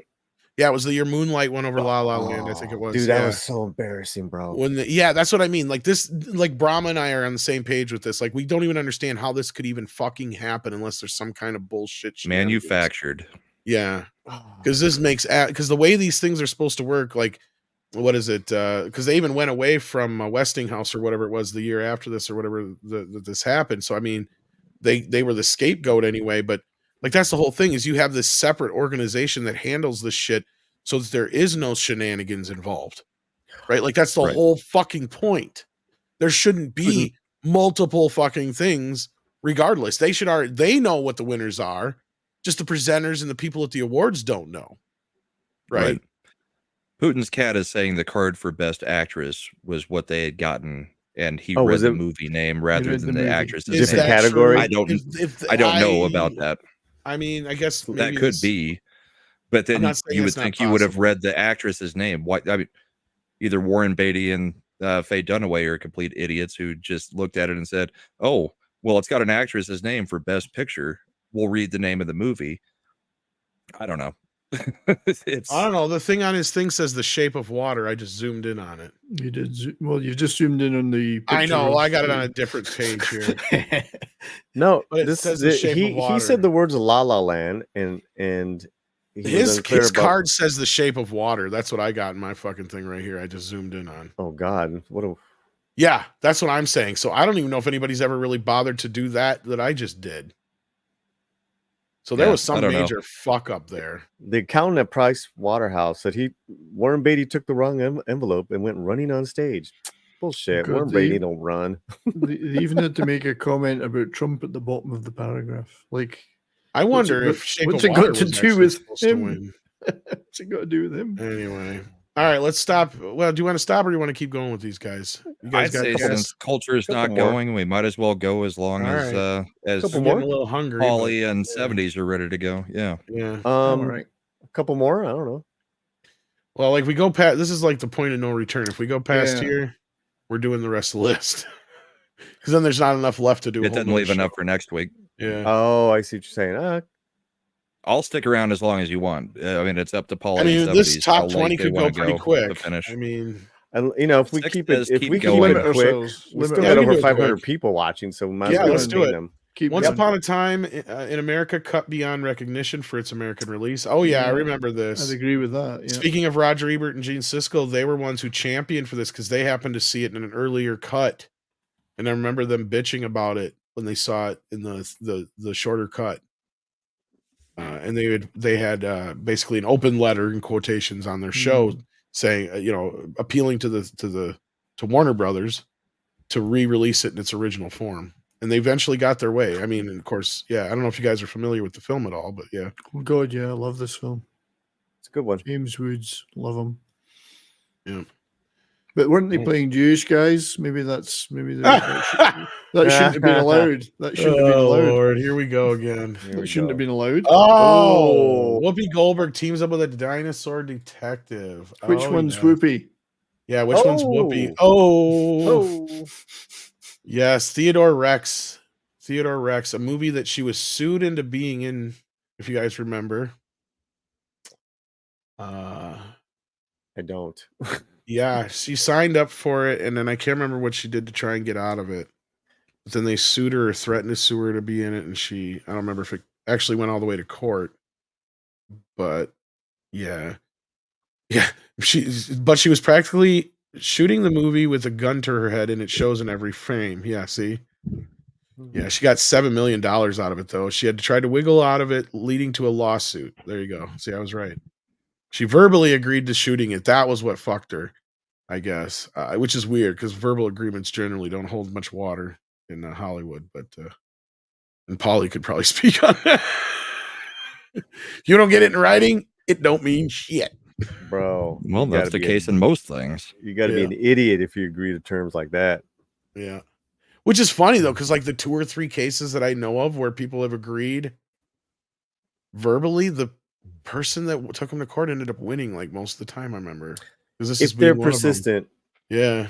And it depends on the situation. If there was the Keanu one, but people he around claimed he that never knew about signed it. Yeah. You know, with Hollywood- this business, anything really is possible because Hollywood it's censors itself with the Hays Code. Okay, I got to see how they actually frame this. In the early years of Hollywood, films that depicted unrepentant criminality, philandering, spouses, and drug addiction were commonplace. But once talkies arrived in theaters, spread all over the nation, calls for government censorship began growing louder and louder. Remember, this was somewhat puritanical time when you were not allowed you were not alive at that time. You have no idea what the fuck you're talking about. I've read and learned enough about that time period to know they were pretty swinging in the 20s, Prohibition. my friend. Oh, very much so. And this, Yeah. the latest film talk about that was Babylon. I was gonna say, yeah. And there was just like the early 30s, they just started cleaning Hollywood up. That's why they I was invented gonna say it. the puritanical Invented shit the didn't come Academy into like the Awards. 30s and 40s. Exactly. Yeah. That's why they Yeah, invented I mean, the Academy Awards. even look at what is it, 1923 or whatever the new Taylor Sheridan show is. Yeah, they weren't being all that puritanical. I know that's just a show about the time period. No, but in reality, yeah, like the 20s were very open. Let's say. Well, another show you could look at that kind of depicts that is Downton Abbey, and as the girls start rebelling a little bit more against the men, Right. start wearing flapper dresses and going to dances unescorted and not having a chaperone with Think them at about all that times, for a that kind of second. stuff. From the late 1800s into the early 1900s, women went from being covered from head to motherfucking toe to basically wearing a long t-shirt and going out in public. That was think about that for a minute. Specifically made to twist and move and be show off exotic and appealing. Yeah, Downton Abbey, a tale of lust and depravity. Not only that, women took control of their hair. That was the first time where that short haircut with the bob or whatever you call it, the Betty Boop kind of haircut style took place. Yeah, like you had women, the repeal of the prohibition. You had jazz music. You had jazz. I mean, Yes, it was the just, Follies, the Ziegfeld Follies, and all that. you know, a lot of money. People. I don't know where they get this idea that America itself was puritanical. That happened more so like after the war and shit, when people come back during the baby boom and people were. Guess what? Families, a lot of families. So what did families want? Family entertainment. Yeah. Because they didn't want to take their kids to some shit that was full of drugs and alcohol and killing. Well, it's the pendulum swinging back and forth like we've talked That's what I about was gonna currently. say, It happened back then. I mean, Prohibition was the pendulum swinging pretty far one way. You repeal it and everybody goes back to partying pretty damn hard. Yep. And then you have the depression, the women then got you the have right the to vote. war, and people, are swinging back a different way because they're going from rebellion back to, they're going from rebellion back to, okay, things got kind of serious.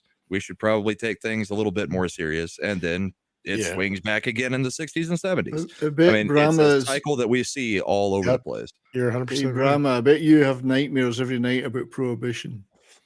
It's becoming a cold sweat. I wish they'd end weed It was just a prohibition dream. already. It was just a It's the dream. longest prohibition in the world. Jesus Christ. No, I think we made the point that this idiot doesn't have any sense of history.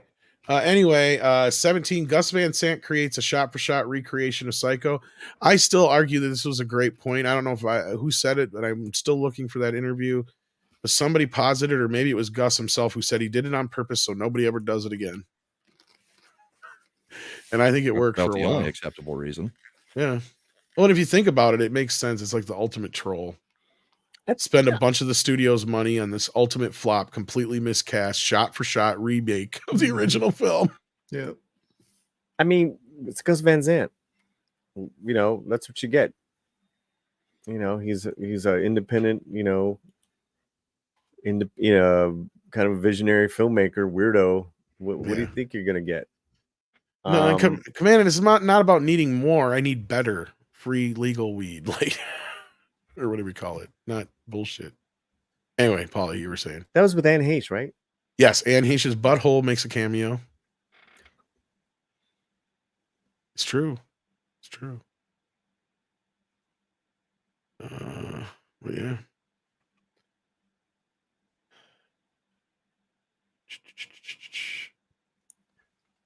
That killed the conversation. Number 16, Jar Jar Binks. You went from butthole to Jar Jar Binks. I guess so. Wow. I mean, do we really need to dignify this? We talk about this shit all Which one's Jar Jar? the time. Which one pissed themselves is the better question. Jar Jar, I will find you and I will end you. I have this particular set of skills. You will never take part in these movies again. The ability to speak does not make one intelligent. I mean, God. And they made him a general. Hey, 6, I knew it. I was waiting for 6. I love Jar Jar. Yeah, I knew it. That's why I don't want to shit on it. Let's not shit on. All right. It looks pretty good compared to today's Star Wars. MGM gets teenage Judy Garland hooked on prescription pills. Whoa. Okay, that went dark. Whoa. Was it her so much, or was it other people involved? Well, I mean, I guess she was contracted to MGM, I guess. But I mean, she led a pretty horrible life. Yeah. Personal life, private life. I mean, I'm not so sure. The way they hang this, though, is like, I mean, she's also had her choice to make her own decisions later in life, too. She didn't have to continue down that road. I'm not saying that, there wasn't the kind of help then, obviously, that there is now. I mean, Paulie could speak to that better than me, but I think at the end of the day, though, isn't that part of learning to accept your addiction is that you're responsible for it, too, at the same time, in a way? I mean, at that time, being an alcoholic meant they threw you in a loony bin in a padded room. It wasn't, True. I mean, literally the founders of AA met each other in padded rooms in the mid 30s. But, with Judy, there was a lot of those starlets that were, well, they had the Betty Ford up, clinic by the time she got a little problems. older, but yeah. Merle Oberon to Janet Vivian Lee to Judy Garland. Who's the other one? Carol Lombard, Betty Davis. I mean, it's pretty Marilyn brutal, Monroe, I guess. That's who else. That's Marilyn. Yeah, I mean, Hollywood just doesn't treat them kind I was going to say, I don't know if you can just hang it on MGM itself. Or I would just say Hollywood in general. Like, just the idea. But I also believe that people also have to eventually take responsibility for their own demons, too. Yeah, but I think the point of this is she was a minor, isn't she? She's 16. 16, yeah. I mean, I guess in that respect, I can give it the, like, okay, she not understanding what she was maybe taking, I guess. And where was her mother when this was going on? I don't know. That's a good question. I don't know that much about her in her early life, Yeah, so I will say that the studios did treat minors horribly, which is why you had Coogan's Law. Fair enough. Yeah, that's true. Yeah, that came in. Anyways. Really fast, that's where the Coogan's Law, your kid actor, they put away your money. Well, I think this one's a stupid one because you could hang this on any. Speaking of hanging shit on the studio, all studios. Columbia Pictures passes like. So did many other people pass on E.T., Back to the Future, and Pulp Fiction. Columbia wasn't the only one. But that's just the way the Hollywood game rumbles. So let's just move on. That was dumb. Of course, this shows up. We can tell where this motherfucker's coming from. Speaking of Judy Garland, or co-star Mickey Rooney. Yeah, Mickey Rooney. Like we already brought this up. Yeah. I mean, is this one of the worst depiction? This is the 50 worst decisions in movie history. Sean Connery made a worse Japanese guy, I would say. But or a Spaniard. Only Lived Twice. Hollywood. I mean. We already said this was a better example. Move on. Yeah, let's get through it. Jerry Lewis tries to. Okay, this should be close. This should be higher in the list. This should be higher on the list. Isn't he Jewish? Yeah, but do you guys know the history of this movie? The Day the Clown Cried. Am I the only one who knows anything about this movie? Seriously? Yes. Okay. This is a movie that he made.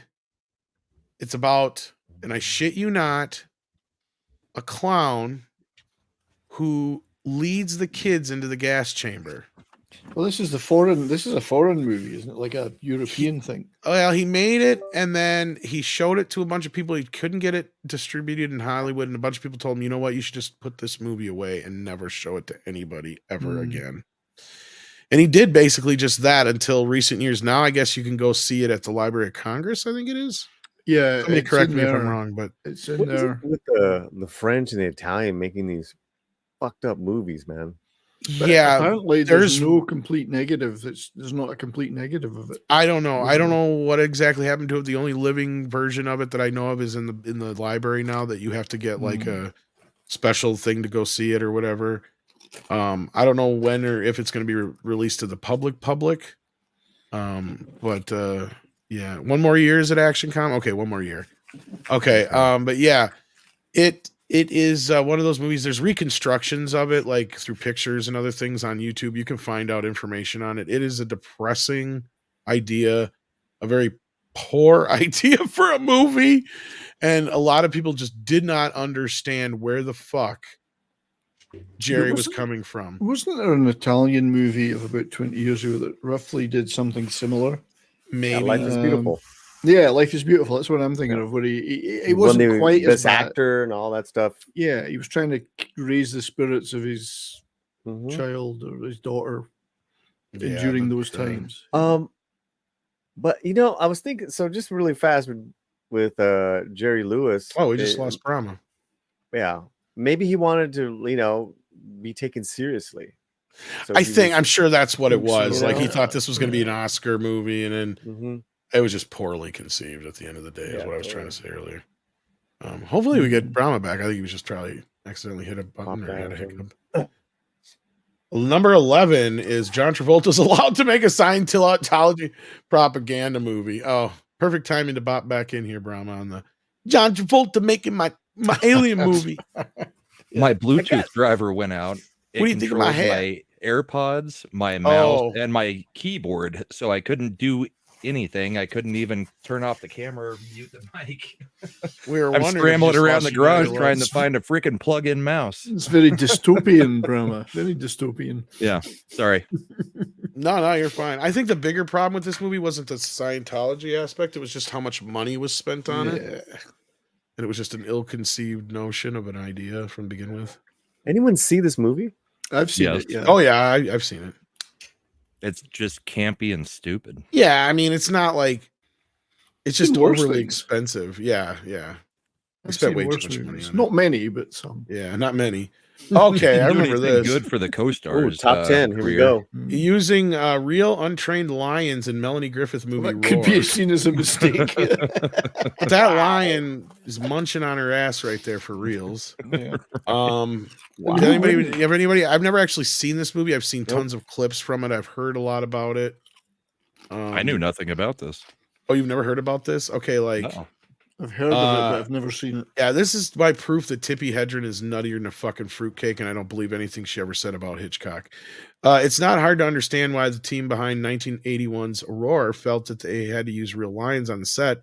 The plot of the Noel Marshall, Tippi Hedren, Melanie Griffith movie revolves around an American family that moves into a nature preserve in Tanzania to study lions. This was years before CGI, and putting humans in lion costumes was just out of the question.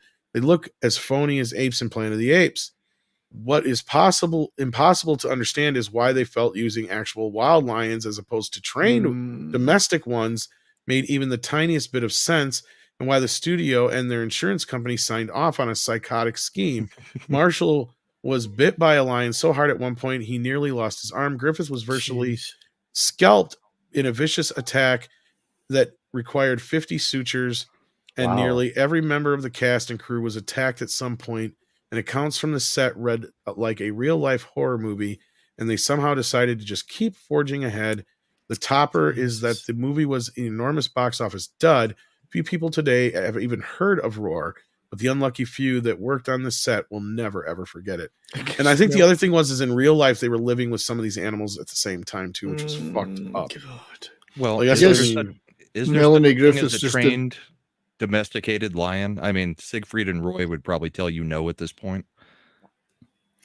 Exactly. I mean, there's always the capacity, even in, as they would know, for she was a wild animal, tamed wild animal, to break out again. But I guess Melanie Griffith just felt some kind of loyalty to her mother that she had to do this. Like, okay, Mom, I'll do it. You know. Dear. Yeah. Do you really have to do it? It kind of makes me want to see it now, though. That's right. I saw this old Hackman movie with her in it called Night Moves. Oh, that's a great movie. I love with Melanie Griffith. Yeah.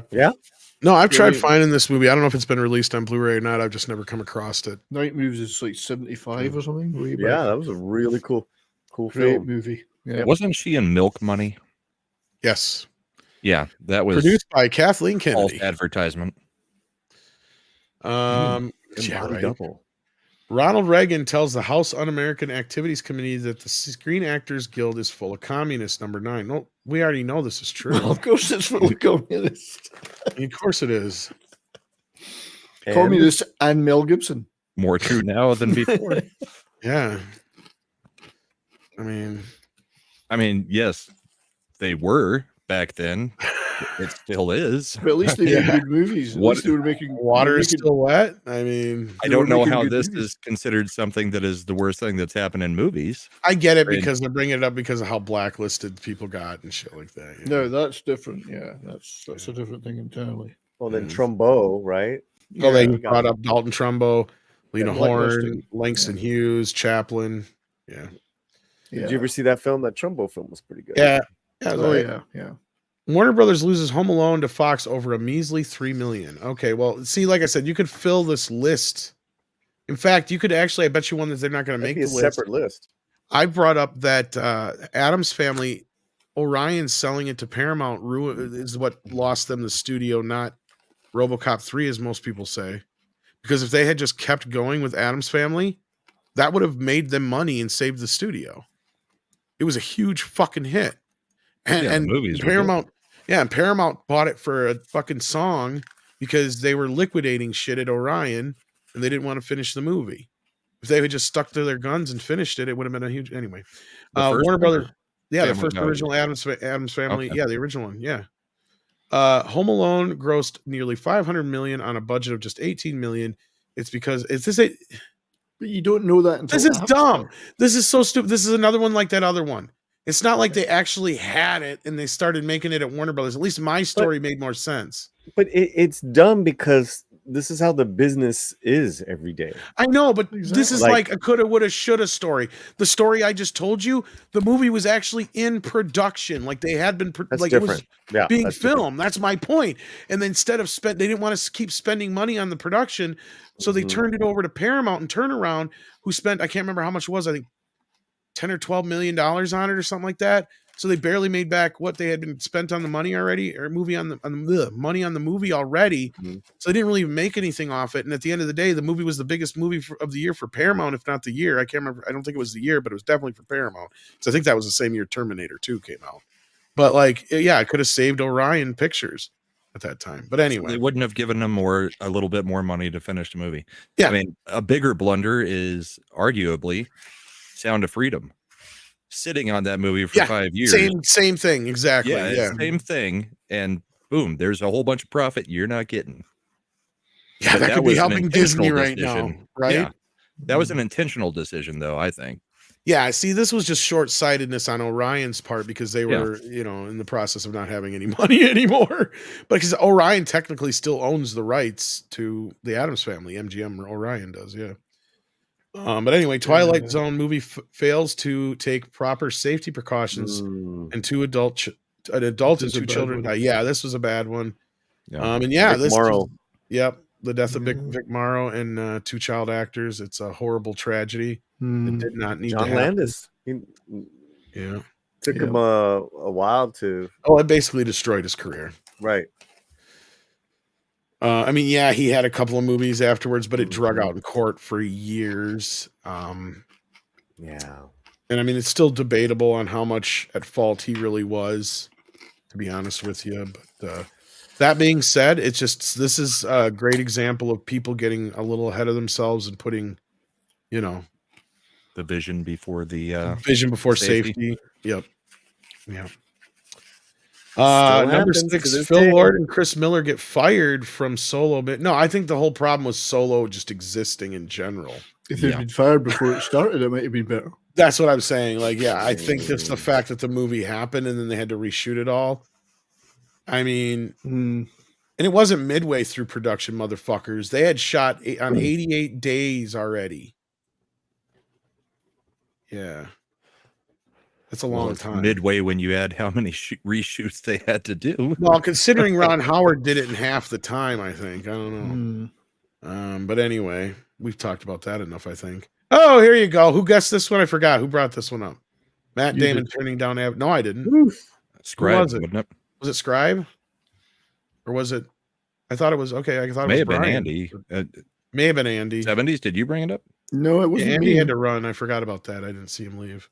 Wasn't me. No, it was one of y'all's, but it wasn't me. It might have been Scribe then. Must have been Scribe. Yeah, because I vaguely remembered this until he brought it up. Yeah, it's. I don't think interesting when- Damon needed it though. I think Yeah. No, Matt and Damon was just he got fine. the Bourne franchise instead, Yeah. which was multiple movies. I mean, now Avatar is multiple movies, but I think he would have. I think he made more money probably off the Bourne deal probably than he would have the Avatar deal. Well, I he think still you're makes right. a lot of quality films. I mean, Yeah, it's he's not Matt like Damon. it's not like he didn't have a career. Damon. It wouldn't have been a financial decision. It would have been, what do I want to do if he has a range of projects and he obviously didn't fancy it, particularly as it's probably a hard shoot with all the, the visual effects and whatever. He probably decided, nah, screw it. I Like, agree. Mhm. I agree that this is, this should be way down the list. yeah, this doesn't affect Hollywood or movies. It's just No. one actor making a decision not to take a role. It's not his turn to speak. I don't know. This is maybe it's rightfully placed. Will Smith's this is the slap heard around the world. Well, with the more recent news coming out in the last few days, it takes on a whole more relevant. different perspective. It does. He responded to that, but I haven't got a chance to read his response. He basically said she's a very gracious woman and is, Oh, for fuck's sake. Very delicate and, I can't remember the Delicate, exact my wording, ass. but Remember, I mean, that guy is so. Yeah. Tom, were we on Gore's stream when this happened? Yes. And then like his viewers went. Yeah, comics. We were doing a member stream, I think, that night too. Jesus, man, because it was kind of like, and then that happened. Number 3, Blockbuster gets an offer to buy Netflix for $50 million and turns it down. That is this one I big got to mistake. agree with, but I don't know if this had much to do with Hollywood because this is outside Hollywood. This was just Blockbuster being a stupid idiot. Well, I mean, Netflix is Hollywood now, so I think that's why they're putting it in here. Is it though? Yeah, is and it really? If Netflix Blockbuster had is a bought it, studio. Yeah. if Yeah, but is it Blockbuster really had bought it, would it have turned into a streaming service? Because at the Who time, knows Netflix what- was sending discs out through the mail and video games out through the mail. They may have just kept the mailing thing, and it may never have developed into streaming. That's right. You never can tell. Actually, they did have the streaming, but it wasn't as big. I was Wasn't actually what one of it the is first today, people. yeah. Yeah, I was one of the In first people to actually 2000? use it. I think it was. Well, did they have? I yet? thought it was still all by mail at You that might point. be right. I'm trying to remember what year they introduced it because I was already watching it by the early 2000s though, but they didn't have much on there. There's a lot of documentaries and older films. Fucking foreign films. But well, you're probably right, Brahma. But it would have that basically killed Netflix in its tracks. Right, which would have kept Blockbuster's model going for a little True, while longer true. because nobody else was doing it. Gamefly was doing it with games, but they were never going to start streaming. Why games. is this? Yeah, sorry to interrupt, but why? Here's another one of why. Actors turn down roles all the fucking Sorry, time. did he turn them all down on the same day? Is that what they're saying? That's what I wondered. Okay, Well, first those of are like, all, okay. turns down James Bond. That would have been the worst casting decision in the history of casting decisions. I'm The gonna kill you. Godfather, he would have stuck out like a sore fucking thumb. Star Wars, he made Smokey and the Bandit, which was the second highest grossing movie of the year. I think he's happy with that. Pretty Woman, maybe. But I don't know if it would have been the hit with him in it. I think Richard Gere was half of the jelly there. One Flew Over the Cuckoo's Nest. Oh no, fuck that. That was And they were Jack saying Nicholson's instead of role. Jack Nicholson. No, that's Jack's role. The I'm Longest just Yard and Deliverance. I could have seen him in One Flew Over the Well, Cuckoo's I he could has have done that when some I could harder see, roles. and I could have seen him in Star Wars too. But guess what? Han Solo. Yeah. I don't Hands think and any of Solo. these movies would have been made better by having him Exactly in my it. point. And Right, not only yeah, that, yeah. he had an alternative that was better for him. So how is it bad for Hollywood? It seems like it was bad for Burt Reynolds' career. It doesn't Wasn't seem there like it was another bad film for movies in he general. turned down later after he did Boogie Nights? Because I kind of got a little resurgence. And I don't know then about then, but he's turned down films all the time. I think he turned something down with Quentin Tarantino, maybe is what you're thinking of. Right. Between Boogie Nights and his death, he got something big. Well, he was supposed to be in Once Upon a Time in Hollywood, I think. And I think he was also supposed to be in Hateful Eight, but I think he was the one who leaked the script out, but he also got sick and passed away in between there. I'm just impressed by how much Polly's tash looks like Bert's there. It's true. The fact they're very similar. David Rayner in the chat is saying that Zardoz was actually written for him. Is that true? I mean, Oh, I can see I that. know Brian's Possibly. done a lot of stuff. I with could see Stardust. that. I think his name was in the frame for it. Yes. Well, he was in the name for every. Why don't they add Superman and shit to this list too while they're fucking at it? Because he, Yeah, but he's saying that was actually written. Yeah, I was for gonna him. say you got to remember with time when Burt Reynolds and Steve McQueen and Robert Redford were okayed for every single fucking role in Hollywood because they were the 3 biggest fucking actors in Hollywood. That's why. Yeah, it wasn't yours to lose; it was yours to turn down. Exactly. This is a stupid fucking point here. Yeah, you're right. But I still argue that he would not have improved those movies. How do we know? In my How opinion, did we know? What? Racist movie The Conqueror gives its cast cancer. Probably definitely kills. Probably definitely kills John. What kind of fucking thing? What? Are you fucking serious right now? This is not the Babylon Bee? probably definitely is just a great headline for it either way. What a terrible, what a letdown these definitely. last couple. I know, man. I'm glad we did this tonight so we can do something different. Yeah, next week would have been Not a word about Fucking Kathleen is. Kennedy. Yeah, not a word about Kathleen Kennedy. The buying of Fox by Disney. Like, I can't believe that didn't make the list. I was actually, I didn't say it because I'm like, I'm waiting for it to make the list. So I could go, I knew it. I fucking knew it. I should have said it. Somebody No, it at didn't Rolling make the Stone's list. not going to see that as a problem. So No, is I he, know. did he say the words, did he say any John Wayneisms? It's a long time since I've seen The Conqueror, like as Genghis Khan. Did he say, the hell with you, or anything? You know, what are the other things he used to say? Well, little darling. Well, little darling. Yeah. Was that movie? What was the movie? Was it Ben-Hur when he was he was a Roman soldier at the crucifixion? John Wayne. What movie was that? Was he in Ben-Hur? No, Was was he? it not Ben-Hur? What's the one where he was a Roman soldier at the crucifixion? Somebody in the chat will know. And the director said to him, "No, John, do it with more awe." And he goes, "Oh." He said, "Oh, that's a terrible thing," or whatever his line was. And he said, That's "Oh." a terrible thing. I can't Well, remember the they movie. stabbed him Sorry. in the side with Probably, a spear. definitely. It was a big biblical epic, and he It played was the Roman. pretty nice chap. Yeah, that's right. Oh, a hell of a They thing. call Hell of them a guy. cowboy killers for a reason. Hell of a guy. Yeah, I mean, okay, let's hear how they justify this. In 56, I mean, we knew this was going to wind up on the list anyway because of the Greatest whole story ever told. Genghis Khan thing. Greatest Is it story okay? ever That's what I was gonna say. Yeah, is that the one he's in? Yeah, that makes more sense. In 56, historical epic The Conqueror was awash in bad decisions before they even started shooting the damn thing. The lead role of Mongol conqueror Genghis Khan was originally written for noted non-Asian actor Marlon Brando. They're just going to which plug would that have in. been absolutely Non-Asian ridiculous. actor.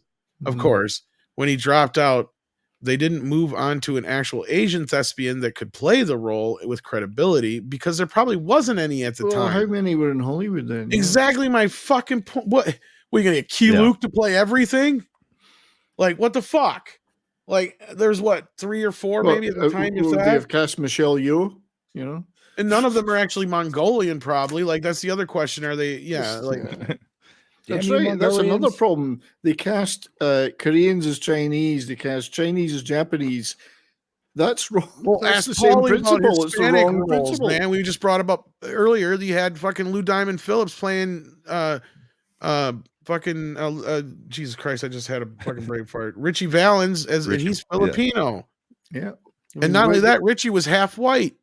In fact, wasn't. Paulie and I stumbled upon that in the new Criterion collection where there's a whole bunch of shit that was cut out of the script about that shit. You know, they should get a Mongolian actor to play the part. And probably because they cast, I guarantee you part of that was took out because of who they cast. Because guess what? He's not blue-eyed. Like, No, it doesn't mean John Wayne wasn't terrible in the role. It was he was just terrible in the miscast fucking role. completely. Like, it was a complete miscasting. Don't get me Yeah. wrong. The movie probably should have never happened to begin with. But at the It'd end of been the funny, day, like if they went a whole different direction, you know, went wild. Like let's get Sammy Davis to play this. Oh, yeah, Sammy exactly. Davis to do it. Or if you actually got a real, like, okay, look, like John Wayne's an actor. Don't get me wrong, but John Wayne makes John Wayne movies, right? He's good at doing what John Wayne does.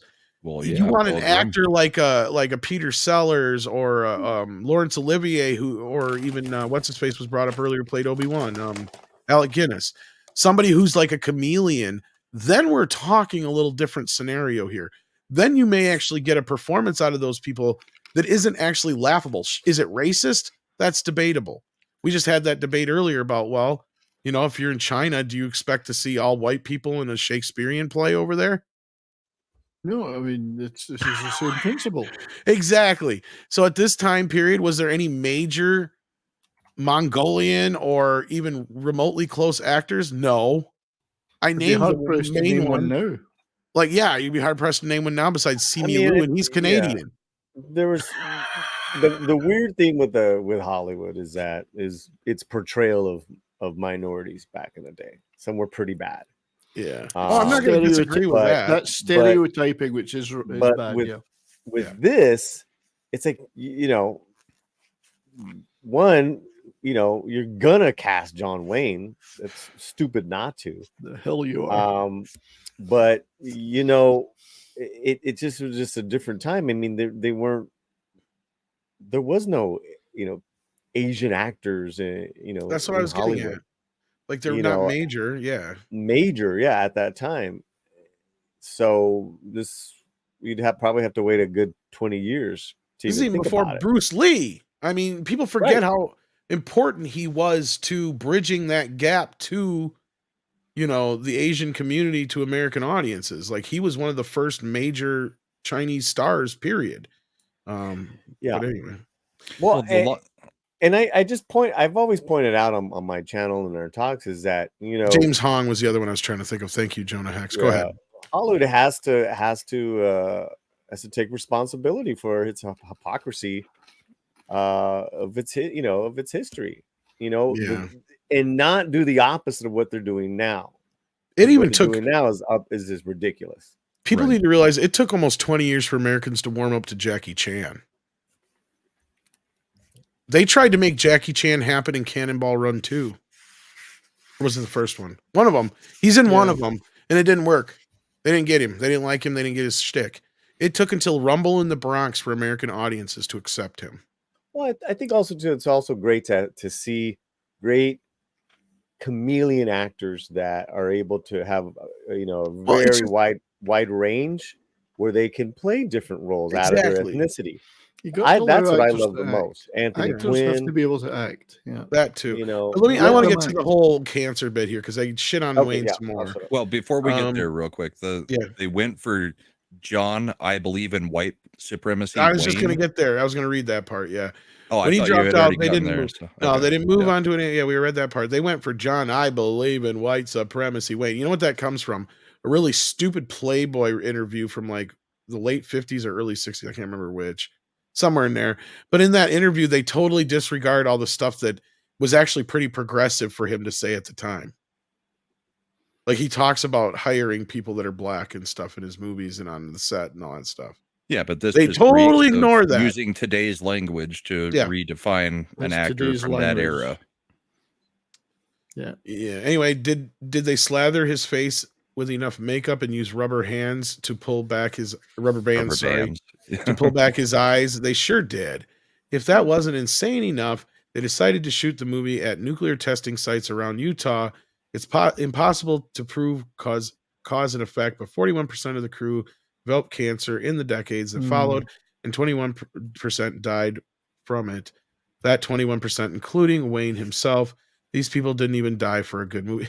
Why even throw that in? Well, I mean, that's a separate issue. And this is really this is a real downer for the end of this list, right? No one knows at that time. No one knew, you know, the effects of long-term radiation after they tested those bombs in was it Nevada and New Mexico? Well, this was Utah. Yeah, same thing. Yeah. Meaning that's where they tested these, and then decades later, you know, with Oppenheimer, you know, people that worked at those test sites that, you know, that lived downwind as well, a lot of them passed away because of radiation. Well, I'll give you one better. In fact, there was a TV show that Michael J. Fox worked on in Canada as a kid, and like a large portion of people that worked on that show ended up with Parkinson's disease. Really? Yes. Oh man. So they've been trying to figure out for years with what the link was. Yeah. And that whole thing, they don't know exactly what it was, but yeah. But I mean, we're also talking about a time period. Yeah. There may have been residual radioactive, Did they know? No, That's but the bigger you're question. also using asbestos. You're also everybody smoked in that era. I mean, everybody smoked in that era. Yeah. I mean, to link it to that movie, sure, maybe it depends on how quickly they died. You know if what? You were to really look for any evidence of it John being Wayne that didn't die movie till that the late killed them. 70s, didn't he? So. Yeah, it was in it was a 1980, I while think he passed away, if I'm not mistaken, or 79, one of the two. Yeah. Yeah. So, I mean, it's kind of like The Watchmen and,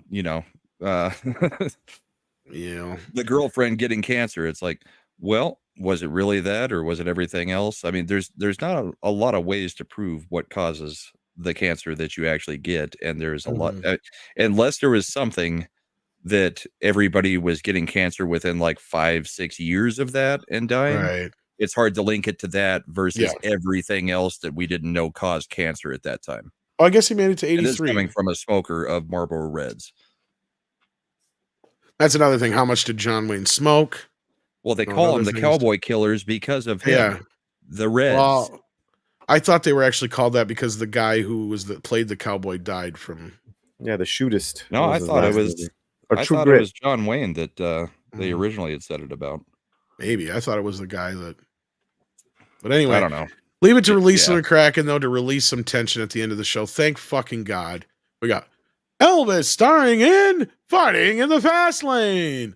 I got a fun, and I'm in the fast lane. Roll down that window, I'm gonna fight.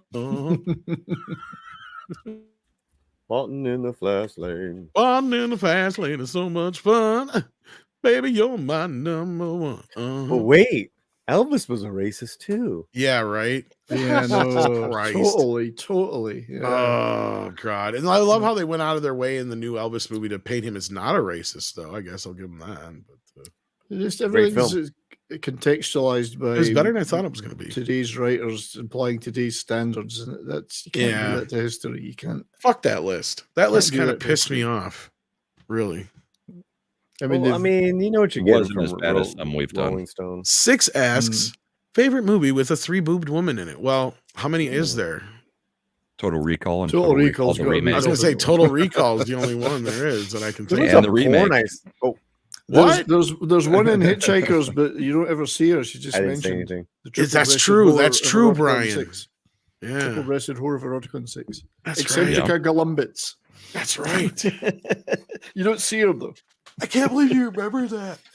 That's only Oh, in the the books. Hitchhiker's That's Did right. Princess Leia have Was that even titties? mentioned in the show? I don't think it was. It's in the original radio and TV show. I was I gonna. don't think- Is it in the don't- show? Okay.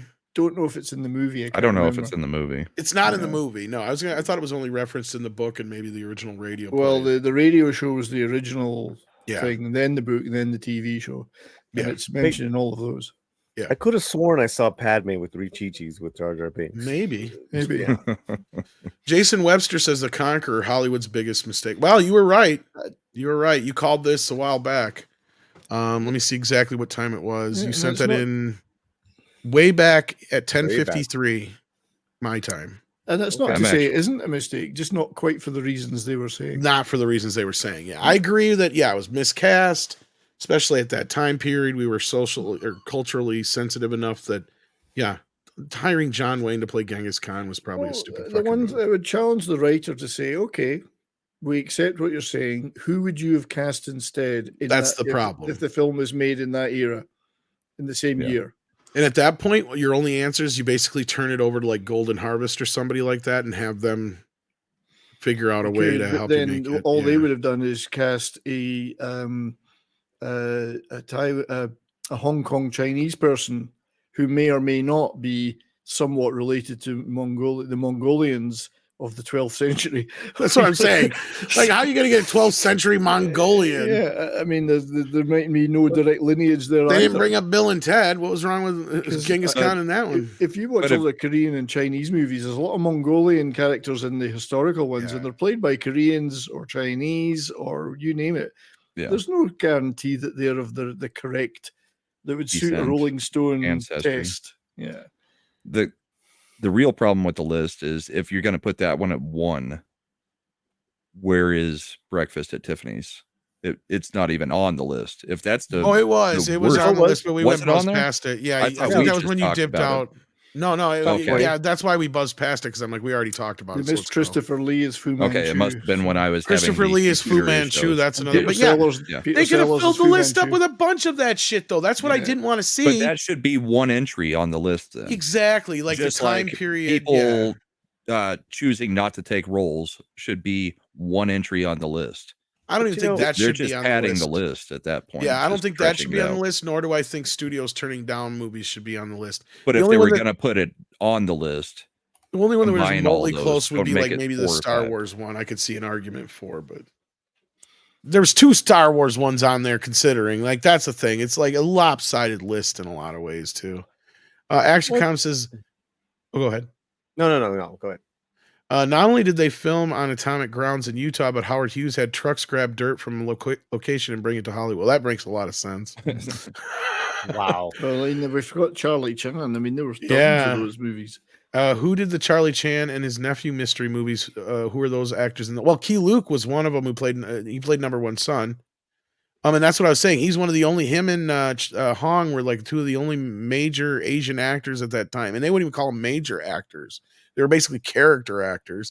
Like, you didn't have a lot of actors, like even like Indians and stuff like that, or Native Americans. Were being played by guys like fucking Burt Reynolds, who had like a little bit of Native in him at that. Actually, Charles Bronson was played by Japanese actors. There was a Spanish actor played the part. Yeah, Manuel Arbo. In my mind, the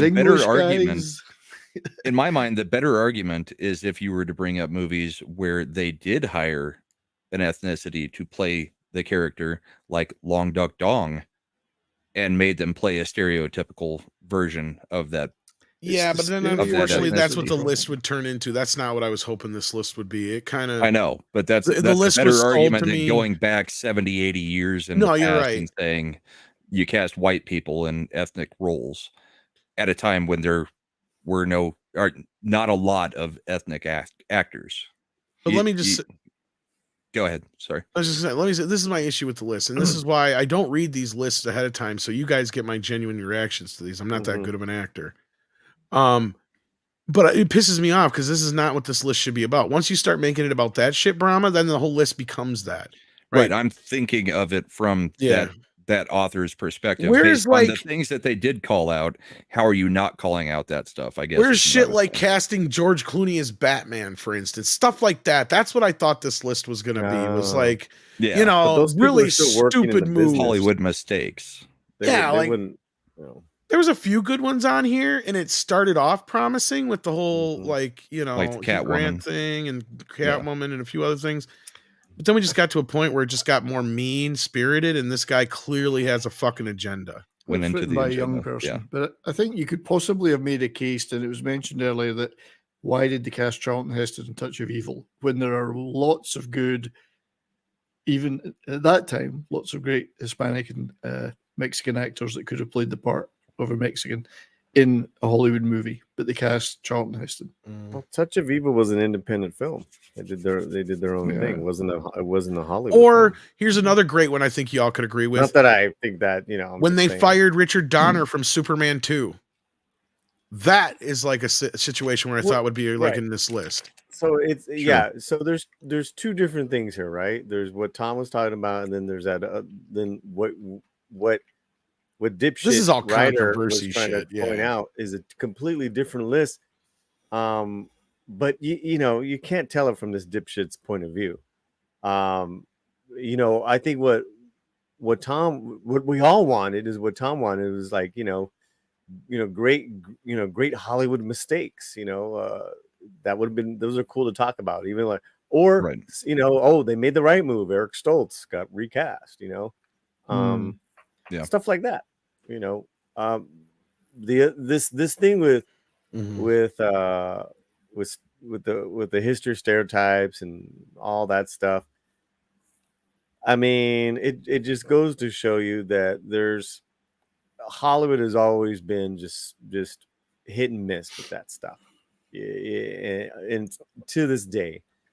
So, you know, for every stereotypical performance or even whatever you want to call it, there's been that Anthony Quinn that broke barriers, Rita Moreno, I don't know what, Bruce Lee, whatever, yeah. So and then I mean the more I would say, like, since we've been alive, like the last, well, fuck, Brian's like 80. Yeah, unfortunately. he's older than dirt. Methuselah was a Utah dirt. Methuselah was a kid when I was. He was alive when Genghis Khan conquered. That's right. Yeah, I remember it was a nightly news. All you got, Mongol invasion. This is Ted Koppel, the Mongolian invasion. You broke my shitty wall. Goddamn Mongolians! Oh, he's breaking down my shitty wall. Attacking those poor Joseon people in Korea. Yeah, so you're saying the Mongolians broke the wall? Yes, I got them Mongolians. Wally, you had something else to say? Huh? I thought you had something else to say. I forgot. Oh, I did the bit and that ruined everything. No, I like the bit. No, I like the bit. But we see it coming up in current stuff too, where it's going the opposite way. I mean, not that I'm against it, but I mean, in the John Wick universe, the ballerinas are, you know, linked to the Russian family. We're having Ana de Armas, you know, she's Cuban, right? So we'll see if they actually make her Cuban, but I mean, they portrayed that as it's a Russian connection to the John Wick universe.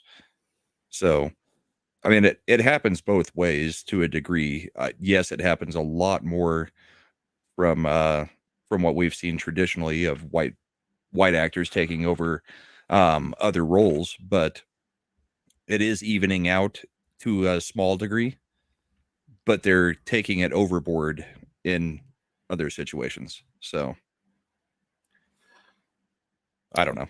Yeah, I mean, and I'm all for Ana de Armas playing the ballerina. I'm looking forward to that. Yeah. Oh, yes. I think what's great about Anna is that, you know, she keeps it classy and she's about the work. Yeah. You know, you can tell those actors that whatever their ethnicity is, what they're about. You know, if they're about the work or about being an activist, you right away. And it sucks for us because, all right, I really like this person's work, but I don't like their activism. You know? Yeah. So yeah. But the thing is that right now we're coming out of it, but it's Hollywood is connected being, you know, diverse as a political agenda, and it's not. Right. It shouldn't be. You know, you know, if you're gonna tell those stories, tell them with authenticity, so everyone can be entertained. And if you're gonna hire these actors, make sure they're fucking good.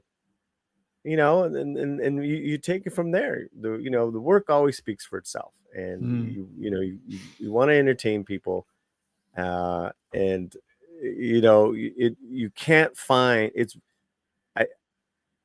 I mean, even with some of these films that are good this year that have Latino stories, they're still connected to some kind of, you know, typical trauma that you would expect, which is fine. But I'm like, okay, can we burn through this? And you know, let's get a little more elevated and get more, you know, some different stories.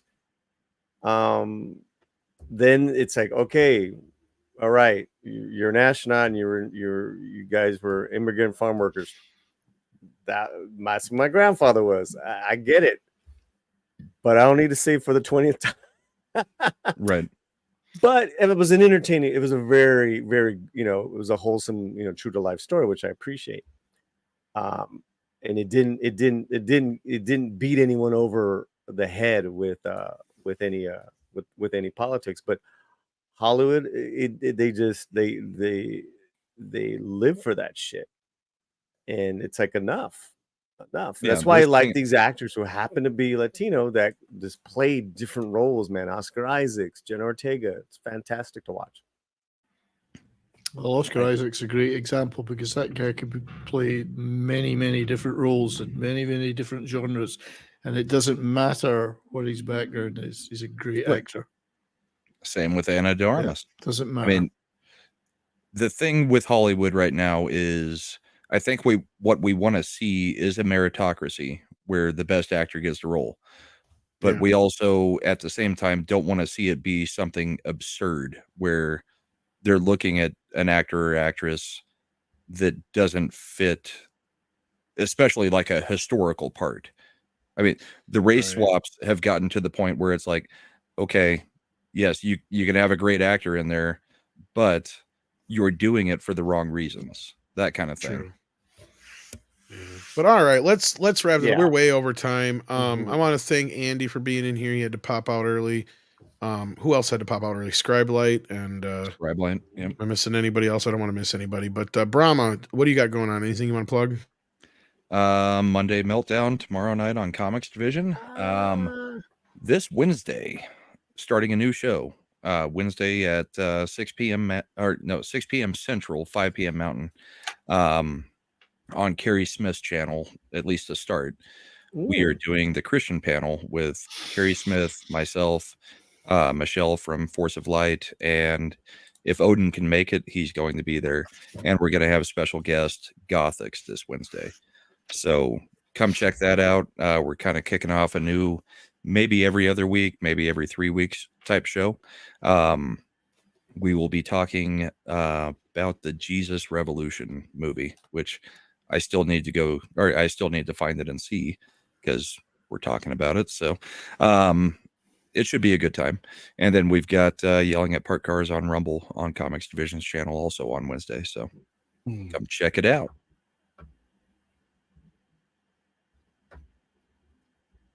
Awesome sauce. And Brian, anything you got going on? I know tomorrow you got a Canon Movie Club. I'm going to try and pop in. What's the topic on Canon Film Club tomorrow? Yeah, I mean, it's just Brahma's doing the Christian stream. I'm doing something much less elevated. Did I call you Brahma? No. Okay, Brahma's talking about his high concept stream. I'm doing Canon Film Club. Life Force is the movie of choice. So the wonderful Matilda May in all her glory. That will be at 3 p.m. Mountain Time on my channel, that 70s Rock Fan. That should be a lot of fun. It's one of my favorite movies. Space Vampires was the original title from the book. And Canon had started working on that way back when the Golden Globus took over Canon in 79. That was one of their first projects. They finally got it made in 85. So fantastic movie. Tom, hopefully you will be able to drop in. Austin will be dropping in for a while as well. And the Canon Film Club stream's always a lot of fun. Lots of other things going on during the week, but I will point out that Brahma and I have our hockey show every Saturday night, 10 p.m. Mountain Time on my YouTube and Brahma's Rumble. Bourbon and Boarding. We're having a lot of fun. Two shows into the season, and we'll go right through the hockey season. So if you're up late on a Saturday night, please come by that and say hello. Yeah. We talk about things we like. Yes, talk about stuff we like, all positive. Grown men beating the shit out of each other on the ice. It's great. Yeah. Paulie, what you got coming up? Well, I mean, oddly enough, they're starting their Christian stream and stuff. I'm starting a new show that same night and day. Come on by. Aztecs are people too. Streams featuring Tim Pool, who knows Aztec history. So stop on by for that. I thought you were calling him out on something. I'm fucking joking. All right. I'll be live tomorrow right after Midnight's Edge, guys. I'm going to break down this ridiculous article from the Hollywood Reporter talking about data. It's kind of like what we were talking about. Come and join me. Come on by. Latino Slant videos all the time. Thanks, Tom. Awesome. All right. Well, thanks for hopping in, Paulie. We appreciate it. And thanks to all you for listening in tonight. We appreciate it as well. Hit that like button if you haven't already. I think I may have a title for the new show, and I'm going to have to give Vatox a bit of a heart attack and tell him, well, it looks like we might be starting next week unless we can come up with a really cool list between now and then. we're gonna have to start early. So here we go, kids. Take care of yourselves and each other, and we'll see you next time. What the hell is wrong with you people?